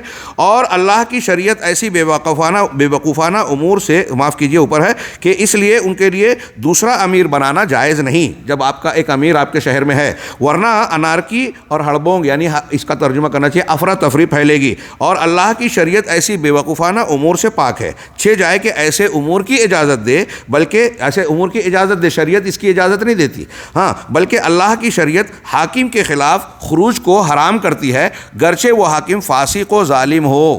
یہ بہت سی حدیثوں میں ہم نے پڑھا کہ اگر وہ ظلم بھی کر رہے ہیں، زکوٰۃ کے پیسوں کا، بیت المال کا غلط تصرف کر رہے ہیں، تو تم ان کو اپنی زکوٰۃ دے دو، اللہ تمہارا حق تم نے ادا کیا کہ نہیں یہ سوال تم سے کرے گا۔ بخاری مسلم کی حدیثوں میں یہ مضمون آپ نے سنا ہے، ہاں، اور ان کا حق ان سے پوچھے گا کہ تم نے اپنی ذمہ داری اور امانت پوری کی کہ نہیں کی، ہاں۔ اس تعلق سے بہت سی احادیث موجود ہیں۔ نمبر 3، شریعت میں امیر بنانے کا حکم صرف سفر کے ساتھ خاص ہے، ہاں، بلکہ اسی میں محصور ہے، جیسا کہ اللہ کے رسول صلی اللہ علیہ وسلم کا ارشاد ہے، جب 3 آدمی سفر پر نکلے تو ایک کو امیر بنا لیں۔ ابھی ہم آگے بڑھنے سے پہلے آپ کو ایک جملہ یہی کہوں، اللہ کے رسول صلی اللہ علیہ وسلم کی حدیث پر غور کیجئے، جب 3 آدمی سفر پر نکلیں، اگر سفر کا امیر بنانا اور حضر کا امیر بنانا ایک جیسا ہوتا تو نبی کریم صلی اللہ علیہ وسلم سفر کی تلقین یا تخصیص کیوں کرتے؟ آپ یہ کہتے سفر میں ہو کہ حضر میں ہو اپنا ایک امیر بنا لیا کرو، کہیں بھی 5-7 آدمی 3-4 آدمی جمع ہو جاؤ، تو سفر کی تخصیص آگے اس کے کہ حدیث کے اندر نکلنے کی شرط ہے کہ آپ، ہاں، اذا کون کیا ہے، جب تم سفر کے لیے نکلو، ہاں، کہا گویا اگر سفر پر نہ نکلیں تو امیر نہ بنائیں۔ اسی طرح ابن عمر کی حدیث میں آیا کہ 3 آدمی اگر صحرا میں سفر پر ہوں تو انہیں ایک امیر چن لینا چاہیے۔ علامہ البانی نے کہا کہ یہ حدیث مطابعت کی بنا پر صحیح ہے، اور اس حدیث سے واضح ہے کہ شارع نے امیر بنانے کی اجازت صرف سفر میں دی ہے۔ اب اگر کوئی اسے حضر میں امیر بنانے پر استدلال کرے تو وہ جاہل ہے اور اسے اللہ کی شریعت کا کوئی علم نہیں ہے۔ یہ بھی بڑی اہم چیز ہے، ہاں، اور اخوانیوں اور ہمارے یہاں جماعت اسلامی والوں کے ہاں یہ بات کامن ہے، اس حدیث کی مخالفت بھی، اس تعلیم کے خلاف بھی وہ عمل کرتے ہیں۔ 16واں ملاحظہ، اور میں نے اشارہ کیا کہ بعض ناسمجھ اہل حدیث بھی اس دھارے میں کہیں کہیں بہہ نکلتے ہیں، انہیں اپنی اصلاح کرنی چاہیے، بلکہ ہم کہیں گے کہ ہمارے وہ بھائی جو اخوانیت اور جماعت اسلامی سے وابستہ ہیں وہ بھی قرآن و سنت کی طرف رجوع کریں اور صحیح منہج اختیار کریں۔ 16واں ملاحظہ، یہ ایسی کتابوں کو تقسیم کرتے ہیں جن کے اندر عقائد میں گمراہی اور ضلالت بھری ہوتی ہے، بلکہ مجھے یاد ہے کہ انہی کے ایک سرغنہ نے محاسبی کی کتاب التوہم کچھ لوگوں میں تقسیم کر دی، جس کے اندر صرف توہم پرستی اور خرافات بھرے ہوئے تھے۔ ہاں، امام ابو زرعہ رحمہ اللہ سے محاسبی کی کتابوں کے بارے میں پوچھا گیا تو کہا کہ محاسبی وہ شخص ہے جس نے عقائد کے بارے میں غلط، عہد اول کا ہے، امام احمد بن حنبل کے دور کا آدمی، ابھی آگے ذکر آ رہا ہے۔ امام احمد بن حنبل نے اس کی کتاب کا جواب دیا، رد کیا۔ یہ بھی سلف کا طریقہ ہے کہ عقائد و منہج میں کوئی اس طرح گمراہی پھیلائے تو اس کا رد کیا جائے، کھل کر رد کیا جائے۔ ان کتابوں سے دور ہو، ابو زرعہ رازی جن کا میں نے کل تذکرہ کیا تھا، وہ کہتے ہیں کہ ان کتابوں سے دور رہو۔ محاسبی کی کتاب کے بارے میں کہا یہ کتابیں گمراہیوں اور خرافات سے بھری ہوئی ہیں۔ یہاں میں اشارہ کروں گا اہل علم کا بھی یہ کام ہے، جیسے ہمارے یہ سلف کرتے تھے کہ وہ لوگوں کو آگاہ کریں، دیکھو اس کتاب میں کو نہیں پڑھنا، ان لوگوں کے سے دور رہنا۔ ہماری خواتین جو ہیں مائیں بہنیں وہ بھی سن رہی ہیں، میں ان سے بھی کہوں گا اور آپ حضرات سے بھی کہ آج کل جیسے کتابوں سے زیادہ خطابات کا اور آن لائن بہت ساری چیزوں میں استفادہ کرنے کا دور چلا ہے، تو آپ اگر کسی کے خطاب کو سن رہے ہیں یا سن رہی ہیں، ہاں، تو یہ دیکھ لیں کہ وہ صحیح منہج والا یا والی ہے یا نہیں، خطاب کرنے والی۔ اگر اس کے منہج میں خرابی ہے، بگاڑ ہے، تو وہ بہت اچھی تقریر کرتا ہے، بہت شیریں بیان کرتا ہے، یہ کافی نہیں ہے۔ کل میں نے جیسے کہ کہا ڈاکٹر اسرار فلاں اور فلاں بڑی اچھی تقریر کرتے ہیں۔ اللہ تبارک و تعالیٰ نے منافقین کا ذکر کر کے کہا نا کہ وَإِن کیا ہے وَإِذَا رَأَيْتَهُمْ تَعْجِبُ يُعْجِبُكَ أَجْسَامُهُمْ وَإِن يَقُولُوا تَسْمَعْ لِقَوْلِهِمْ كَأَنَّهُمْ خُشُبٌ مُّسَنَّدَةٌ۔ ہاں، اگر تم انہیں دیکھو گے تو ان کے جسم اور ظاہری شکل و صورت تم کو بڑی بھلی معلوم ہوگی، خوشنما لگے گی، دیکھ کر بڑے کیا باڈی ہے، کیا زبردست وہ ہے۔ ہاں، اور اگر وہ بات کریں گے تو گویا تم ان کی بات کو بس سنتے رہو، کیا شیریں بیانی اور جادو بیانی ہے، تقریر بڑی اچھی کرتے ہیں۔ ہاں، کأنہم خشب مسندہ، لیکن ان کی حیثیت کیا ہے کہ گویا کہ وہ ٹیک لگائے ہوئے، اٹکائے ہوئے، دیواروں سے ٹکائے ہوئے بڑے بڑے کیا لکڑیوں کے چھتیر ہیں۔ ہاں، یعنی وہ بڑی ان کا قد دراز ہے، سب کچھ ہے، اور اگر ٹیک لگائے مطلب عقل سوجھ بوجھ نہیں ہے۔ یہاں اللہ تبارک و تعالیٰ کے اس فرمان کی روشنی میں عبداللہ بن مسعود رضی اللہ عنہ کے قول یاد آ رہا ہے کہ تم اگر کافروں کو دیکھو گے تو ان کی شکل و صورت، جسم آپ کو بہت بھلا اور مضبوط معلوم ہوگا، باڈی بلڈر دکھیں گے، اچھے دکھیں گے، لیکن ان کا دل کمزور، بیمار اور مردہ ہوتا ہے۔ عبداللہ ابن مسعود کی بات کو میں اپنے الفاظ میں نقل کر رہا ہوں۔ اور مومن کی حالت یہ ہوتی ہے کہ وہ جسمانی اعتبار سے کافروں کے مقابلے میں بظاہر کمتر، کمزور نظر آتا ہے، لیکن اس کا دل مضبوط ہوتا ہے، ایمان والا ہوتا ہے۔ عبداللہ ابن مسعود کہتے ہیں، اس لیے ظاہر دیکھ کے متاثر نہیں ہونا، عبداللہ ابن مسعود آگے کہتے ہیں کہ اگر مومنوں کا جسم کافروں کی طرح مضبوط اور دل کمزور ہو جائے تو اللہ ایسے ایمان والوں کی اللہ کے پاس کوئی قدر اور کوئی وزن نہیں ہوگا، کوئی حیثیت نہیں ہوگی۔ اس لیے کوشش کیجئے کہ باطن اور حقیقت کو سدھاریں، اور باطن اور حقیقت کی بنیاد پر کسی سے تعلق قائم کریں۔ ہم باطن جانتے نہیں ہیں، لیکن اس کے منہج اور عقیدے کیا ہے، اس سے یہ پتہ لگتا ہے کہ ہم اس کو ساتھی بنائیں یا نہ بنائیں، اس کی تقریریں دروس سنیں یا نہ سنیں۔ تو آن لائن کا زمانہ ہے۔ اگر ڈاکٹر اسرار، فرحت ہاشمی، فلاں اور فلاں، ان کی تقریریں بہت اچھی ہو رہی ہیں، اچھے خطابات ہو رہے ہیں، تو اس کا یہ مطلب نہیں ہے کہ ان کا منہج درست ہے، اور جن کے منہج میں خرابی ہے ان کی اچھی تقریریں ہم سنیں ضروری نہیں ہے، بلکہ اہل علم نے عوام کو، عام لوگوں کو اس سے ڈرایا ہے، کیونکہ ایسا کرنے سے وہ غلطی میں پڑ سکتے ہیں۔ ان کی باتیں جب آپ کو اچھی لگے گی، بھائی آپ سوچئے کہ وہ یہود و نصارہ اور غیر مسلموں کی مشابہت اختیار کرنے سے شریعت میں منع کیا گیا۔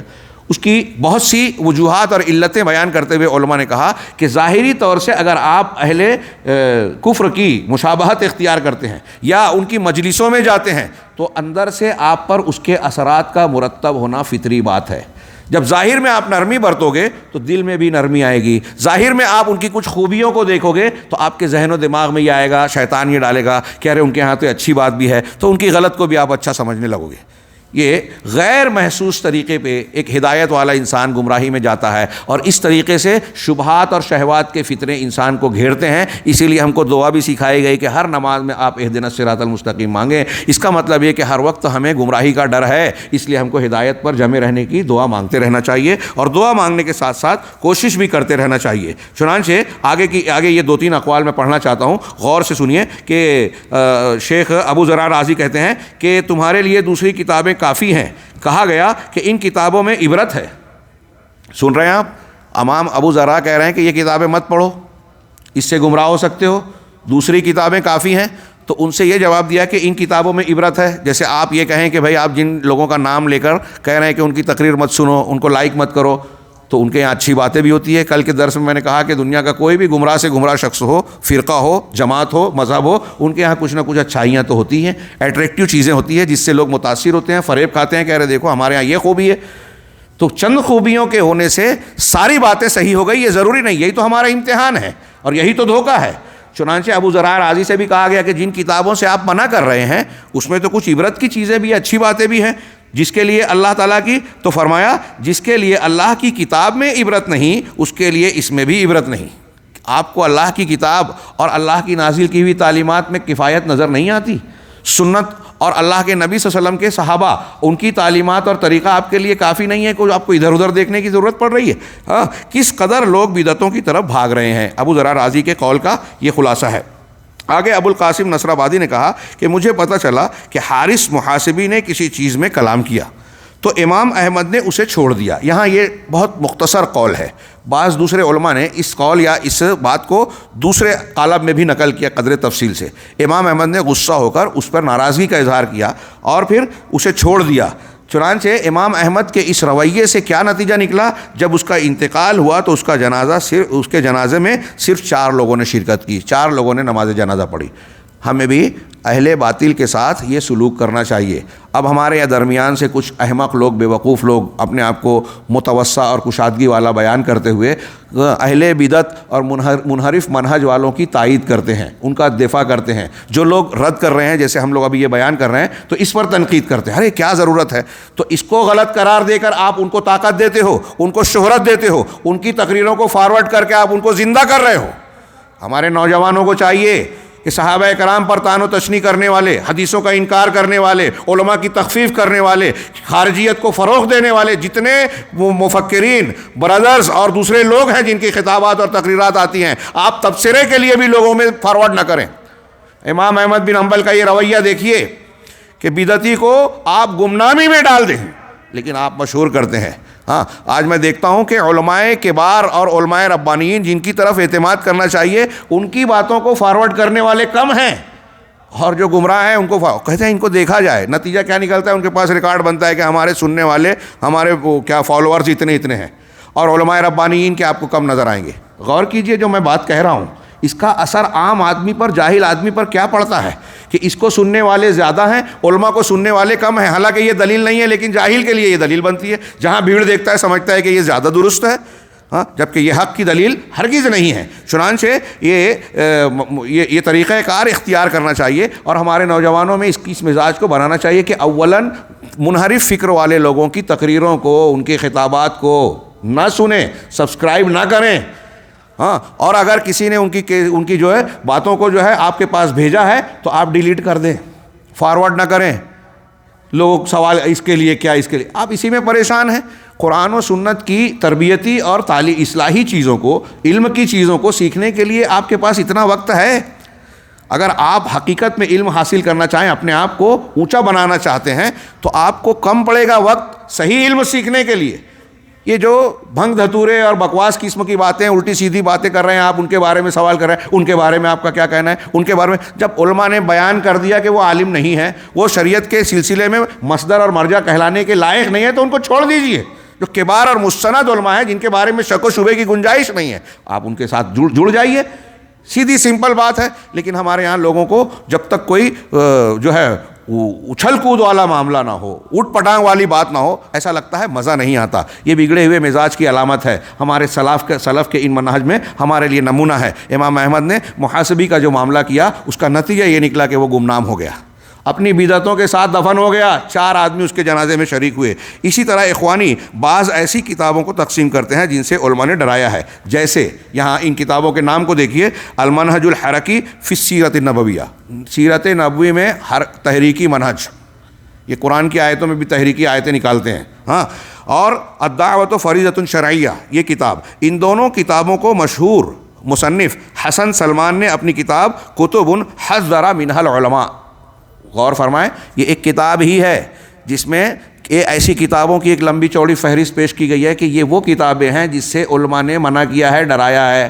لیکن آج کی ہماری نسل کو پتہ چل جائے تو وہ قرآن، حدیث، بخاری، مسلم، ترمذی، امام احمد، ائمہ کرام کی کتابوں سے زیادہ ان کتابوں کو فارورڈ کریں گے۔ یہ کیا کہنا ہے اس کے بارے میں؟ ہر عالم سے پوچھیں گے الگ الگ، جس سے علماء نے منع کیا۔ تو وہ کتابیں جس سے علماء نے منع کیا، ان میں ان دونوں کتابوں کو درج کیا ہے۔ ہاں، اسی طرح سے فی ظلال القرآن، قرآن کی تفسیر کے نام پر، قرآن کی تفسیر کے نام پر، اب ظاہر سی بات ہے ایک عام آدمی کو جب کہیں گے کہ قرآن کی تفسیر ہے، ہمارے ہندوستان پاکستان کے لوگوں کو آپ دیکھیں، غور کریں کہ ترجمہ قرآن کے ساتھ بھی اگر کوئی چیز حاشیے وشیے میں ہے تو ان کا مزاج یہ بنتا ہے کہ یہ بات قرآن میں ہے، تو ان کے نزدیک اس کا ایک اعتبار ہوتا ہے، ایک حیثیت ہوتی ہے۔ ہاں، تو وہ یہ نہیں فرق کر پاتے کہ اللہ کا کلام اور ہے، اور شرح میں صاحب حاشیہ نے، صاحب تفسیر نے اپنی بات شامل کی ہے، وہ شریعت نہیں ہے، اور یہ گمراہی جو ہے وہ مستند ہو جاتی ہے عام آدمی اور جاہل آدمی کے نزدیک۔ تو فی ظلال القرآن میں بھی بڑے خرافات ہیں، بہت پوری کتابیں، شیخ ربی نے مستقل کتاب لکھی ہے سید قطب کی گمراہیوں پر، اضواء علی کیا ہے وہ سید قطب، افکار سید قطب، پوری کتاب ہے، اور دوسرے بہت سارے علماء نے لکھا، توحید میں خلل، شرک کی بات، وحدت الوجود کی بات، ہاں، اور لا الہ الا اللہ کی غلط تشریح، انبیاء کرام پر اعتراض، موسیٰ علیہ السلام پر اعتراض، حضرت یوسف علیہ السلام غالباً ان پر اعتراض، اور کئی نبیوں پر اعتراضات کیے، ان پر ایسا تبصرہ کیا گیا ہے جو کسی طریقے سے شان نبوت کے لائق نہیں ہے کہ ایک مسلمان اس طرح کی بات کہے، اس طرح انہوں نے تحریر میں فی ظلال القرآن میں لکھا، اور ایسی بہت ساری چیزیں، صحابہ کرام پر اعتراض، تمام مسلمانوں کی تکفیر۔ اب آپ اس کی تعریف بیان کریں عام آدمی کے سامنے، اس کا ترجمہ کر رہے ہیں، ہمارے ہندوستان میں اردو میں ترجمہ ہوا، اب قرآن کی ترجمہ اور تشریح کے نام پر کے بڑے شاندار لکھنے والے مفکر، دانشور اور فلاں، اب اس سب سننے کے بعد جو لوگ اس تفسیر کو پڑھتے ہیں تو اس میں موجود جو منحرف گمراہی کی باتیں ہیں اس کو بھی دین سمجھ کر قبول کرتے ہیں، اور پھر اس کی مخالفت کرنے والے جو اہل حق علماء ہیں ان سے دشمنی مول لے لیتے ہیں۔ چنانچہ فی ظلال القرآن کہ جس کے اندر عقدی مخالفات بھری پڑی ہیں، یعنی عقیدے کی مخالفات بھری پڑی ہیں، اس کے خلاف بہت سی کتابیں لکھی گئی ہیں جن کے اندر اس کی خامیوں کو دکھایا گیا ہے۔ اس کے علاوہ اور بہت سی کتابیں ہیں جن میں شرک و بدعت اور شرعی مخالفات بھری پڑی ہیں، اور ان اخوانیوں کے پاس ایسی کتابیں بھی پاؤ گے جن میں حکام کے خلاف باتیں بھری پڑی ہیں۔ یہاں انہوں نے فی ظلال القرآن کہا، میں کہتا ہوں کہ تفہیم القرآن اور جماعت اسلامی کے بہت سارے مواد جیسے خلافت و ملوکیت انہوں نے لکھی۔ ہاں، آپ کہیں تو جماعت اسلامی والے اس کا دفاع کرتے ہوئے کہتے ہیں کہ ہم کہتے ہیں اس میں صحابہ پر تنقید ہے۔ کہا کہ کوئی بات نہیں، وہ تو ایسا ہے کہ ایم اے کے پرچے میں ایک سوال آیا تھا کہ خلافت، اللہ کے رسول صلی اللہ علیہ وسلم کے بعد جو خلافت چل رہی تھی وہ ملوکیت یعنی بادشاہت میں کیسے تبدیل ہوئی، تو مولانا مودودی صاحب نے اس کا جواب دینے کے لیے یہ کتاب لکھی۔ تو ہم سوال کرتے ہیں کہ اس سوال کا جواب دینے کے لیے لکھی تو غلط جواب کیوں لکھا؟ ہاں، صحیح جواب لکھنا چاہیے۔ وہ خود غلط تھے، اور یہی بات ہمارے حافظ صلاح الدین یوسف صاحب نے جواب دیا، خلافت و ملوکیت کی شرعی حیثیت مولانا مودودی صاحب کی زندگی میں لکھا، آج تک قرض ہے۔ جماعت اسلامی والے اب یہ کہنے لگے ارے وہ ان سب چیزوں میں الجھنا نہیں چاہتے تھے۔ تو کیا آپ نے اپنے خلاف لکھی گئی کسی کتاب کا جواب دیا ہی نہیں کہ ان سب چیزوں میں الجھنا نہیں چاہتے تھے؟ کتنی کتابوں کا جواب دیا مگر اس کا نہیں دیا۔ ہاں، تو اب وہ جو کتابیں پڑھتے ہیں، آپ دیکھیے حافظ صلاح الدین نے حاشیے میں ذکر کیا، بعض لوگوں، میں نے خود ایک آدمی سے اپنے کانوں سے سنا مالیگاؤں میں، ہاں، کہ جب سے میں نے وہ کتاب پڑھی، حضرت امیر معاویہ، حضرت عمرو بن عاص، حضرت مغیرہ بن شعبہ رضی اللہ عنہم، ہاں ان سب کے لیے آپ کہیے رضی اللہ عنہم، وہ کہتا ہے کہ جب سے میں نے یہ کتاب پڑھی ان صحابہ کرام کو رضی اللہ عنہ یا رضی اللہ عنہم کہنے کا دل نہیں ہوتا۔ یہ میں نے بذات خود اپنے کان سے سنا، اور شیخ نے ذکر کیا کہ ایسے کئی لوگ ہیں، اور آج ہم دیکھ رہے ہیں اس کا ایک ایڈیشن پاکستان کا ایک انجینئر ہے، اور اس سے متاثر ہمارے کچھ ایسے نوجوان جو علم نہیں رکھتے، صحیح عقیدے کی تربیت نہیں ہوئی، اپنے آپ کو اہل حدیث سمجھنے لگے۔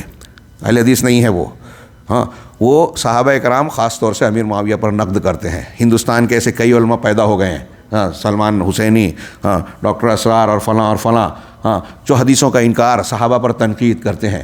یہ اخوانی اور جماعت اسلامی کے منہج کا فطری نتیجہ ہے میرے بھائیوں۔ ہاں، ان میں یہ جراثیم اور اس طرف جانے کی راہ ہموار کرنے کا بھرپور مواد ہے۔ کیا وجہ ہے کہ روافظ ان کو استعمال کرتے ہیں، دوستی کرتے ہیں؟ ہاں، پہلے کھلی تھی، اب تھوڑی چھپی چھپی چلتی ہے۔ مورسی صاحب آتے ہیں مصر میں تو ان کا نمائندہ بار بار جو ہے وہ ایران کا دورہ کرتا ہے، اور اتنا ہی نہیں بلکہ انہوں نے کئی رافضیوں کو اپنے اندر اپنی جو ہے کیبنٹ میں جگہ دی، وہ منسٹری دی۔ وہاں کی النور پارٹی جو سلفیوں کی پارٹی تھی، اس نے پہلے مخالفت کی، پھر نہیں مانا تو اپنے آپ کو علیحدہ کر لیا۔ تو پوری دنیا کے جماعت اسلامی والے یہ پروپیگنڈا کرنے لگے کہ دیکھیے مرسی کی حکومت اہل حدیثوں کی وجہ سے گری ہے، جبکہ یہ صحیح نہیں ہے۔ ان کے ہٹنے سے حکومت نہیں گری تھی، اس کی حکومت گرنے کے اسباب دوسرے ہیں۔ بہرحال آگے ہم پڑھتے ہیں کہ ان کتابوں سے منع کیا، انہی میں وہ کتابیں بھی شامل ہیں جنہیں یہ پھیلاتے ہیں، جن کے اندر سلفیوں پر حملہ کیا گیا ہوتا ہے۔ یہ ایسی کتابوں پر لے کر اڑ جاتے ہیں اور بڑے پیمانے پر پھیلاتے ہیں، جو اہل حدیث اور سلفیوں کے خلاف اس کو خوب پروپیگنڈا کرتے ہیں۔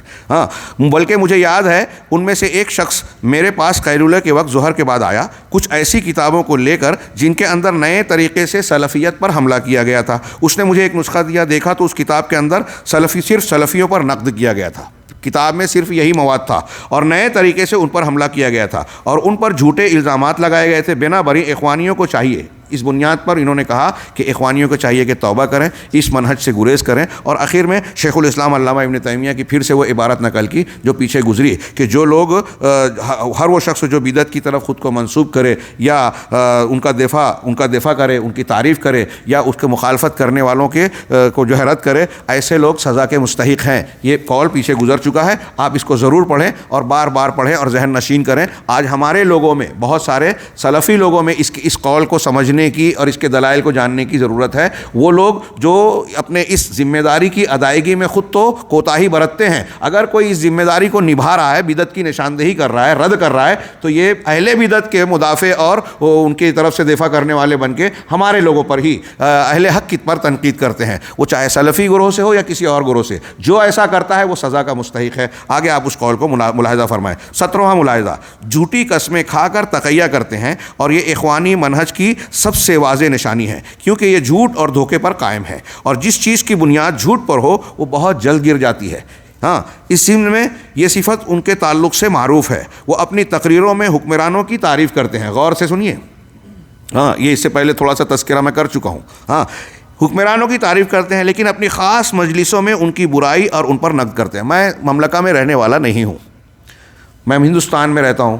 خبروں اور رسائل جرائد جو بھی ہمارے ذریعہ ہیں، روابط ہیں دوسرے ذرائع، لیکن میں یہ جانتا ہوں کہ اس مملکہ میں ہاں آپ بھی جانتے ہوں گے کسی حد تک، اخوان المسلمین کے لوگوں نے پہلے اجازت مانگی شاہ فیصل کے زمانے میں، جو انہوں نے قیام کا وہ کیا، انہوں نے جو ہے شاہ فیصل رحمہ اللہ نے انسانی بنیاد پر ان کو اجازت دے دی. ہاں اس سے پہلے انہوں نے مانگا تھا، آپ نے شاید شیخ نے ذکر کیا تھا کہ کہا کہ ہم اخوان المسلمین قائم کرنا. ہاں ملک عبدالعزیز سے کہا تھا، تو کہا کہ ہم سب اخوان ہیں، ہم سب مسلمین ہیں، کوئی ضرورت نہیں ہے. شیخ مختار صاحب نے اپنے پہلے خطاب میں اس کا ذکر کیا. پھر شاہ فیصل رحمہ اللہ نے اس کی جو ہے اجازت دی. تو انہوں نے اس احسان کا بدلہ کیسے چکایا؟ یہ آگے جو ان کے ملاحظات آ رہے ہیں نا، حکومت اور اقتدار والوں سے قریب ہونا، چاپلوسی کرنا، بڑے بڑے عہدوں اور منصبوں پر پہنچ گئے. ظاہر میں یہ تقریر کرتے کہ ہم سلفی ہیں، ہم اس مملکہ کے موافق ہیں، مؤید ہیں، لیکن اندر سے یہ کیا کرتے ہیں؟ آج جو ان کے وہ لوگ جنہوں نے بغاوت کی کوشش کی تھی، ان کا جو معاملہ ہے وہ سامنے آ گیا. چنانچہ یہ صفت ان کے تعلق سے معروف ہے، وہ اپنی تقریروں میں حکمرانوں کی تعریف کرتے ہیں لیکن اپنی خاص مجلسوں میں ان کی برائی اور ان پر نقد کرتے ہیں.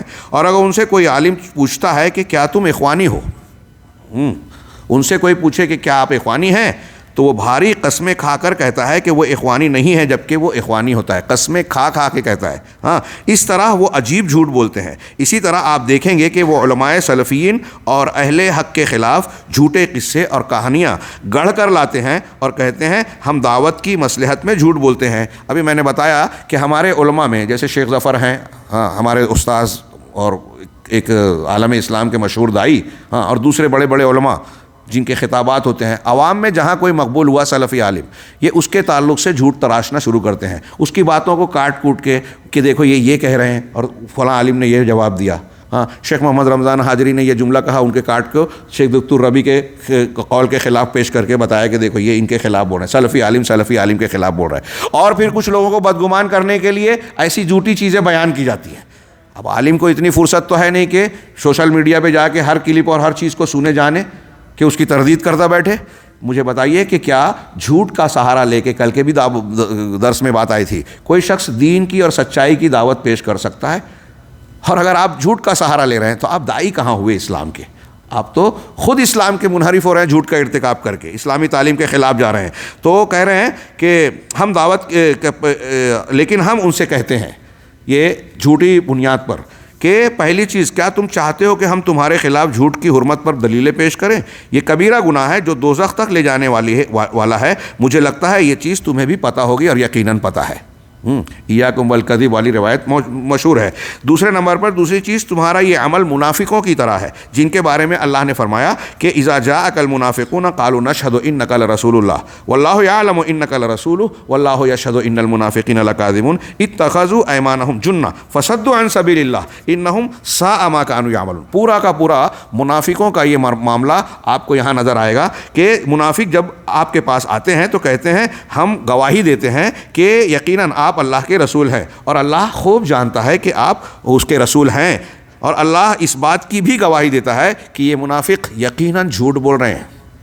ہاں بات صحیح ہے ان کی زبان سے لیکن دل میں نہیں ہے، اس لیے یہ جھوٹے ہیں. انہوں نے اپنی قسموں کو ڈھال بنا لیا ہے. یہ دیکھیے قسم کھا کے ہمارے یہاں لوگ جھوٹ بولتے ہیں، دعوت کا کام کر رہے ہیں اور جھوٹ بول رہے ہیں، دعوت کا کام کر رہے ہیں. اور میں ایسا مانتا ہوں، ہاں یہ دیکھیے غور سے کہ ہم دیکھتے ہیں یہاں ہمارے یہاں صوفیہ ہیں، تبلیغی جماعت کے لوگ ہیں اور دوسرے لوگ یہ اس قسم، یہ لوگ جھوٹی حدیثیں بیان کرنے میں بھی نہیں ڈرتے، جبکہ اللہ کے رسول صلی اللہ علیہ وسلم کا واضح ارشاد ہے کہ جو جان بوجھ کر جھوٹی حدیث بیان کرے، میری طرف جھوٹ کی نسبت کرے، وہ اپنا ٹھکانہ جہنم بنا لے. تو کہتے ہیں کہ ہم تھوڑی جانتے، تو علماء جانتے ہیں، جب آپ کو نہیں معلوم ہے تو بیان کیوں کرتے ہو؟ دوسری حدیث یہ بھی ہے کہ آدمی کے جھوٹا ہونے کے لیے کافی ہے کہ ہر سنی سنائی بات کو بیان کرے بغیر تحقیق کے. یہ بھی غلط ہے. تو دونوں طرف سے آپ نہیں بچنے والے. تو جو شریعت کے احکام حلال حرام حدیثوں کے انتصاب میں جھوٹ بیان سے کام لے لیتے ہیں تو دنیاوی امور میں جھوٹ سے کام لینا ان کے لیے کوئی بعید نہیں ہے. لیکن ایک بات کا اس سے پتہ چلتا ہے, جو لوگ ان سے متاثر ہیں, ہماری مائیں بہنیں ہوں, بھائی ہوں, نوجوان ہوں, غور کریں کہ جو لوگ جھوٹ سے کام لینے کو روا سمجھتے ہوں ان کا مقصد آخرت اللہ کی خوشنودی کیسے ہو سکتا ہے؟ سوال ہی پیدا نہیں ہوتا. ان سے متاثر ہونے کا کہاں سے جو ہے گنجائش بنتی ہے؟ وہ تو جھوٹ سے کام لے کر جو لیتا ہے, اس سے اس بات کا پتہ چلتا ہے کہ وہ شاید دنیا کے مقاصد اور مصلحتوں کا خواہاں ہے. ہاں, انہی کے اوصاف کے بارے میں اللہ تعالیٰ نے یہ بھی فرمایا, آیت المنافق ثلاث اذا حدث کذب و اذا وعد اخلف و اذا اؤتمن خان, کہ جب بات کرے تو جھوٹ بولے, جب وعدہ کرے اس کے خلاف کرے, اور اس کو امانت دی جائے تو خیانت کرے. یہ منافقین کی علامتیں آپ جانتے ہیں. تیسرے نمبر پر تمہارا یہ عمل روافظ کی طرح ہے جن کا منہج تقیہ اور دھوکے پر قائم ہے. تقیہ اس سے پہلے گزر چکا. یہ روافظ کا منہج ہے, طریقہ ہے, یہودیوں کا طریقہ ہے, ظاہر میں کچھ اور باطن میں کچھ رکھنا اور اپنے مقاصد کو حاصل کرنا. ہاں, اور اس میں کوئی تعجب نہیں کیونکہ اخوانی رہنما شیعہ سنیوں کے درمیان تقارب اور اتحاد کی کوشش کرتے رہے ہیں. ہاں, یہ دیکھیے, یہ ایک جملہ جو انہوں نے سرسری طور سے کہا, یہ خود ایک بہت بڑا جو ہے ایک ملاحظہ ہے جو ہم شروع میں ولا اور برا کے ضمن میں پڑھ چکے ہیں. نمبر 4 کہ کیا یہ نہیں پتا کہ جھوٹ صرف 3 حالتوں میں شریعت نے جائز قرار دیا ہے؟ ایک جنگ کی حالت میں, ایک بیوی کے پاس میاں بیوی کے درمیان صلح اور محبت پیدا کرنے کے لیے, اچھے مقصد کے لیے, نہ کہ دھوکہ دینے کے لیے. تیسرے, آپس میں صلح کراتے وقت 2 بھائیوں کا جھگڑا مٹا کر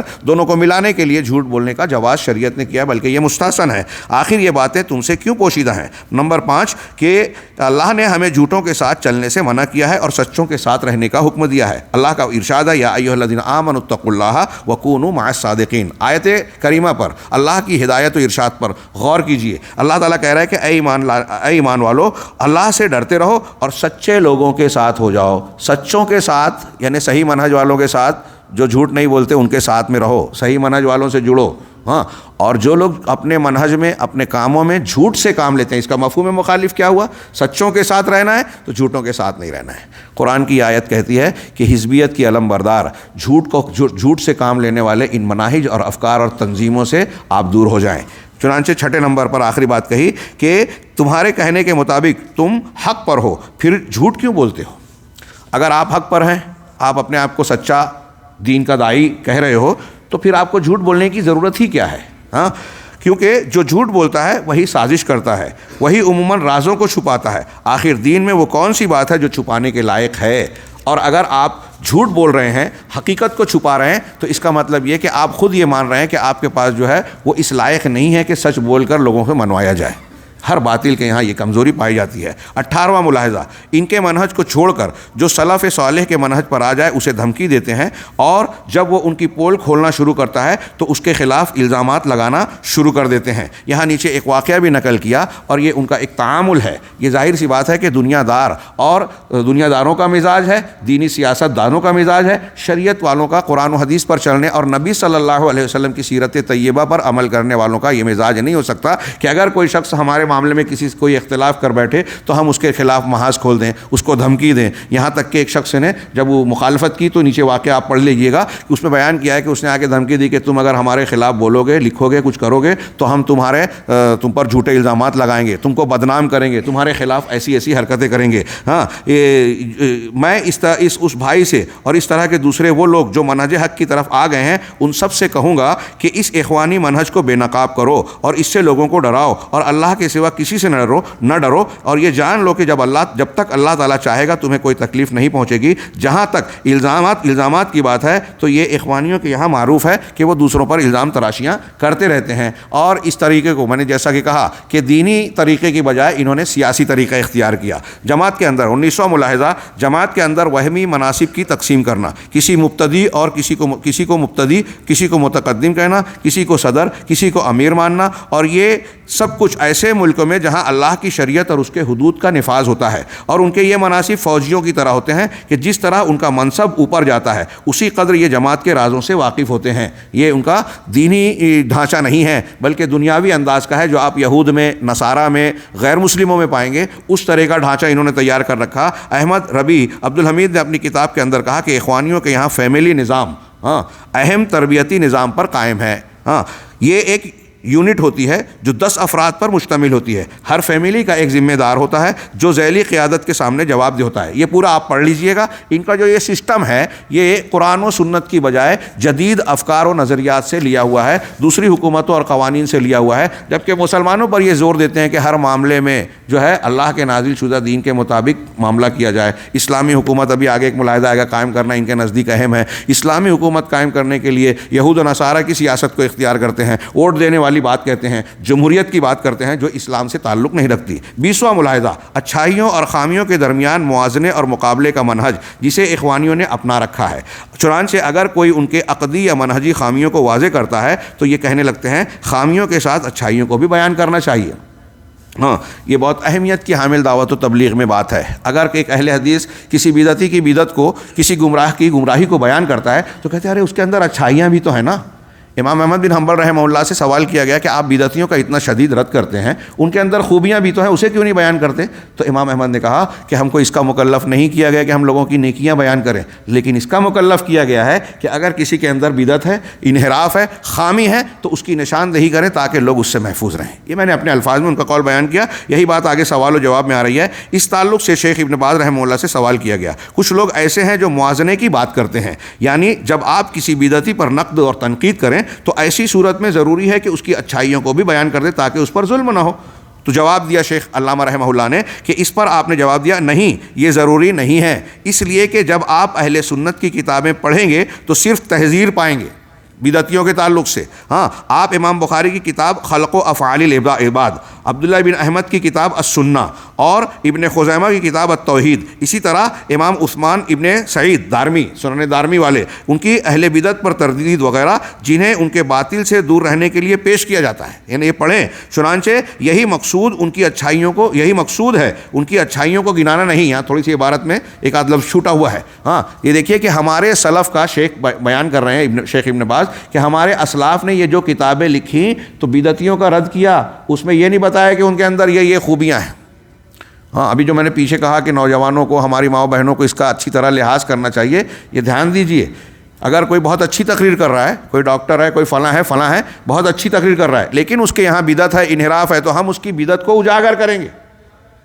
اگر آپ اچھائیوں کو اجاگر کرنے لگے تو جاہل آدمی اچھائیوں کی بنیاد پر اس کی طرف رغبت لے گا, اس کی تقریر, اس کی تحریر کو پڑھے گا, سنے گا, اور نتیجے میں اس کی اچھائیوں کے ساتھ اس کی غلطیوں کو قبول کرے گا. اس کا اندازہ لوگ نہیں لگا پاتے, اور یہی مقصود ہے ہمارا. چنانچہ شیخ کہہ رہے ہیں کہ چنانچہ یہاں مقصود ان کی اچھائیوں کو گنانا نہیں ہے بلکہ ان کے باطل سے ڈرانا ہوتا ہے. ان کی اچھائیوں کی کوئی قیمت نہیں ہوتی. ہاں, ان کی بدعتوں سے ان کی اچھائیاں بھی مٹ جاتی ہیں. جب بدعت اور انحراف شریعت کے خلاف اختیار کیا تو ان کی اچھائیاں مٹ جاتی ہیں. اگر بدعت مکفرہ ہو, بدعت ایسی بدعت جو کفر تک پہنچائے, شرک تک پہنچائے, یہ بدعت ہوگی تو ان کی ساری نیکیاں ضائع ہو گئی. اور اگر اس سے کم درجے کی بدعت بھی ہے اور اگر بدعت مکفرہ نہ بھی ہو تب بھی وہ خطرے میں رہتا ہے, اور اگر آپ اس کی تعریف کرو گے تو دوسرے بھی خطرے میں آ جاتے ہیں. ہاں, اس لیے یہاں مقصود خامیوں کو بیان کرنا ہوتا ہے. اس لیے شیخ کی بات پر عمل کرو اور باطل میں اڑے مت رہو. یہاں شیخ نے اتنا ہی لکھا, جبکہ میں ایسا سمجھتا ہوں کہ اس سلسلے میں اگر آپ سلف کے اقوال پر صرف غور کرو گے, صحابہ, تابعین, تابعین, محدثین اس سلسلے میں بہت سختی برتتے تھے کہ اگر آپ کے اندر امام عبداللہ بن زبیر حمیدی, امام بخاری کے استاذ, ہاں, ان کا ایک قول بیان کر کے اگلے ملاحظے میں جاتے ہیں. وہ کہتے ہیں کہ کفار و مشرکین سے جہاد کرنے سے زیادہ اہم اور افضل جہاد بدعتیوں سے جہاد کرنا ہے. وجہ انہوں نے بیان کی, اس لیے کہ کفار و مشرکین کو اگر تسلط حاصل ہو جائے ہم پر تو وہ دین میں تبدیلی نہیں کریں گے, دین کو خراب نہیں کریں گے براہ راست, اور اگر وہ کوشش کریں گے تو مسلمان چوکن ہو جائے گا, کافر ہے, ہمارے دین میں مداخلت کر رہا ہے. لیکن اگر بدعتی کو قوت مل جائے, آپ دیکھ لیجئے بدعتی ملکوں میں, تو یہ بدعتوں کی سرپرستی کر کے بدعتوں کو اسلام بنا دیں گے. ترکی, ایران اور ایسے مقامات پر آپ دیکھیے تصوف کو, بدعات, خرافات کو, رافضیت کو جس طرح حکومت کی سرپرستی حاصل ہے اور فروغ مل رہا ہے, اس کا یہ نتیجہ ہے ہمارے اخوانیوں پر اس کے اثرات ہیں. ہاں, تو یہ آپ دیکھیں گے کہ ہمارے اسلاف اس سلسلے میں بہت سخت ہے اور ہمارے لوگ اتنے ہی نرم ہیں. اس کی وجہ سے اگر یہ کام چھوڑ دیا جائے, بدعتوں کا رد چھوڑ دیا جائے, تو صحیح غلط, سنت اور بدعت غلط ملت ہو جائیں گے. عام آدمی کو پتہ ہی نہیں چلے گا کہ اصلی اسلام کیا ہے. ٹائم ہے کتنا اذان کو؟ ہاں ایک دو ملاحظہ اور ہو سکتا ہے انشاءاللہ. ہاں 21واں ملاحظہ دھرنا دینا اور مظاہرہ کرنا اور اسے دعوت کے لیے طاقتور اسلوب سمجھنا جبکہ نئی چیز ہے جو کافروں سے لی گئی ہے. وقت بہت مختصر ہے اور یہ ملاحظہ بہت اہم ہے اور اس پر مختلف جگہوں پر سوالات اٹھتے ہیں، لوگ بحثیں کرتے ہیں کہ مظاہرے میں کیا ہے. ہم ہندوستان میں بھی کل ایک صاحب سوال کر رہے تھے کہ وہاں دمام میں کیا تھا کہ اگر ہندوستان میں رہتے ہیں ایسا معاملہ ہے تو مظاہرات کرنا اور یہ کرنا یہ تو ضرورت ہے. ہاں وہاں تفصیلی طور پہ بعض حالات میں ہم بیان کر سکتے ہیں، لیکن یہاں جو نیچے معروضات پیش کی گئی ہے یہ ایک دو اقوال میں آپ زیادہ غور کریں. اس پر باقاعدہ عرب علماء نے، آج بہت سارے علماء نے کتابچے لکھے ہیں، رسالے لکھے ہیں اور سوال و جواب میں اس کا جواب دیا، جس میں سے ایک جواب یہاں منقول ہے شیخ ابن باز کا. شیخ ابن باز رحمہ اللہ اس خطرے کو واضح کرتے ہوئے بیان کرتے ہیں کہ مظاہرے خواہ عورتوں کے ہوں یا مردوں کے، ان سے کچھ علاج ہونے والا نہیں ہے.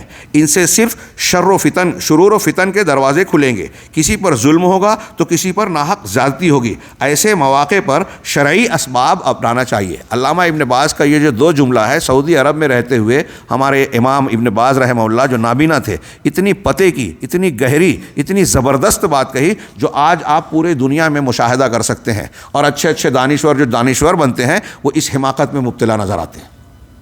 ہاں ان کے یہاں بھی مظاہرے ہیں، چیخ پکار.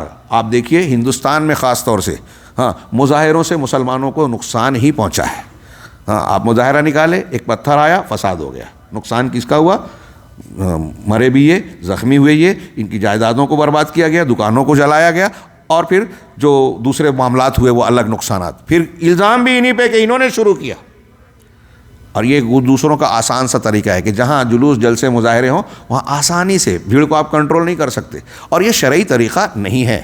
شیخ آگے کہتے ہیں کہ ایسے مواقع پر شرعی اسباب اپنانا چاہیے جو شریعت نے ہم کو بتایا ہے. وہ کیا ہے؟ جیسے خط و کتابت اور نصیحت، بہتر طریقے سے خیر کی طرف بلانا. قانونی لڑائی لڑی جائے، خط و کتابت کی جائے، میمورنڈم دیا جائے، اخبارات کا استعمال کیا جائے، میڈیا اور بہت سارے دوسرے ایسی چیزیں ہیں. اور یہ ساری چیزیں مسلمانوں میں ارباب حل و عقد کو کرنا چاہیے. عوام کا یہ سب کام نہیں ہے، عام آدمی کا کام نہیں ہے. لیکن اخوانی منہج نے حکومت اور سیاست کو اختیار کر کے یہود و نصارہ کا جو طریقہ عام کیا تو ساری چیزوں کو عام آدمی کے ہاتھ میں. قاضی سزا نافذ کرنے والا کام قاضی کا ہے. ایک آدمی اگر کافر ہے، چوری کی ہے، زنا کیا ہے تو کون حد قائم کرے گا؟ عام آدمی. کہ بھائی میں کسی کے اگر یہ عام آدمیوں کو یہ تلوار دے دی جائے کہ آپ بھی چور کا ہاتھ کاٹ سکتے ہو یا کسی کو مار سکتے ہو، مرتد ہو گیا، تو کیا نتیجہ نکلے گا؟ میری کسی سے دشمنی ہو، میں مارنا چاہتا ہوں، میں نے اس کو قتل کر دیا اور پھر یہ سبمٹ کر دیا بیان کہ وہ مرتد ہو گیا تھا، تو چھوٹ جاؤں گا میں؟ تو قتل عام کو جواز اور لائسنس مل جائے گا. ہاں تو یہ کام حکومت اور نظام کا ہے، لہٰذا جو نظام کا کام ہے اسے کرنا چاہیے. ایسے ہی اس معاملے میں بھی سیاسی امور میں عوام کو گھسیٹنا اولاً یہی ایک فساد کا راستہ کھولنا ہے. چنانچہ یہ شرعی اسباب کو اختیار کرنا چاہیے، یہی اہل علم کا شیوا ہے. اسی پر صحابہ اور تابعین عمل کرتے تھے کہ وہ سیدھا حاکم سے مل کر بات کرتے تھے، اس کو نصیحت کرتے تھے یا اس سے خط و کتابت کرتے تھے، نہ کہ ممبروں پر تشہیر کرتے. حجاج بن یوسف اور دوسرے بہت سے لوگوں کی ہم نے مثال دی. اور تاریخ میں جب کسی نے یہ آج کے مظاہرات کی طرح خروج کا، خارجیوں کا طریقہ اختیار کیا، فساد پھیلا، قتل عام ہوا، جانوں کا، مالوں کا نقصان ہوا. تو اس طریقے میں نقصان ہی نقصان ہے، مسائل کا حل نہیں ہے، جو شیخ ابن باز کے پہلے جملے میں ہے. شیخ ابن باز رحمہ اللہ دعوت کے بہترین اسلوب اور فاسد اسلوب پر گفتگو کرتے ہوئے کہتے ہیں کہ اچھا اسلوب قبول حق کے لیے بہتر ہوتا ہے، جبکہ برا اسلوب حق کے نہ قبول کرنے کا، فتنوں کے ابھارنے اور ظلم و زیادتی کا سبب ہوتا ہے. اور یہ سب چیزیں ہم مظاہروں میں دیکھتے ہیں. دعوت کے میدان میں یہ بہت برا ہے، اس سے کبھی اصلاح نہیں ہو سکتی. صحیح طریقہ زیارت اور خط و کتابت ہے کہ اسی طریقے سے حاکم، امیر، شیخ قبیلہ کو نصیحت کی جائے، نہ کہ تشدد اور مظاہروں کے ذریعے. نبی پاک صلی اللہ علیہ وسلم ملک مکہ کے اندر 13 سال تھے مگر کبھی بھی مظاہرہ نہیں کیا یا مظاہروں کا کوئی راستہ اختیار نہیں کیا، اور نہ ہی کسی کو دھمکی دی، نہ ہی کسی کو قتل کیا، اور نہ ہی کسی کے مال کو کبھی نقصان پہنچایا. ہمارے لیے اللہ کے رسول کی ذات میں نمونہ ہے، کیونکہ یہ اسلوب دعوت اور داعیوں کو نقصان پہنچائے گا، دعوت کے کاموں میں رکاوٹ ہوگی. رعایا اور حکام کے درمیان دشمنی ہوگی، اس لیے دعات کو چاہیے کہ وہ انبیاء اور رسول کا طریقہ اپنائیں، اگرچہ اس میں وقت لگے۔ یہ طریقہ اس عمل سے بہتر ہے جس سے دعوت کو نقصان پہنچے یا دعات کو تنگ کیا جائے۔ اس میں وقت لگے لیکن تھوڑی اصلاح ہو، یہ مفید ہے اس سے کہ جس میں آپ جلدی چاہتے ہیں لیکن اصلاح کی بجائے اور نقصان ہو جائے۔ لہٰذا شیخ کی بات پر عمل کرو اور ان باغیوں انقلابیوں کی باتوں سے دھوکہ نہ کھاؤ۔ میں اس پر ایک تعلیق چڑھاؤں گا کہ شیخ کی باتیں کیا، قرآن و سنت کی باتوں پر جو شیخ نے پیش کی۔ قرآن و سنت اور شریعت کی یہ باتیں ہیں، اسلام کی سیدھی صاف ستھری تعلیمات، یہاں ہڑبونگ نہیں ہے، ہنگامہ آرائی نہیں ہے، یہ ساری چیزیں اجنبی خیالات، افکار اور سیاسی نظام سے مستعار لی گئی ہیں، لہذا ان سے ہوشیار رہنا چاہیے۔ انشاءاللہ نماز کا وقت ہو رہا ہے، ہم لوگ اس پر اکتفا کرتے ہوئے یہ 22ویں ملاحظے سے نماز کے بعد والی مجلس میں گفتگو کریں گے۔ اللہ تعالی ہمیں خیر کی توفیق دے۔ وآخر دعوانا الحمدللہ رب العالمین وصلی اللہ علیہ وسلم محمد۔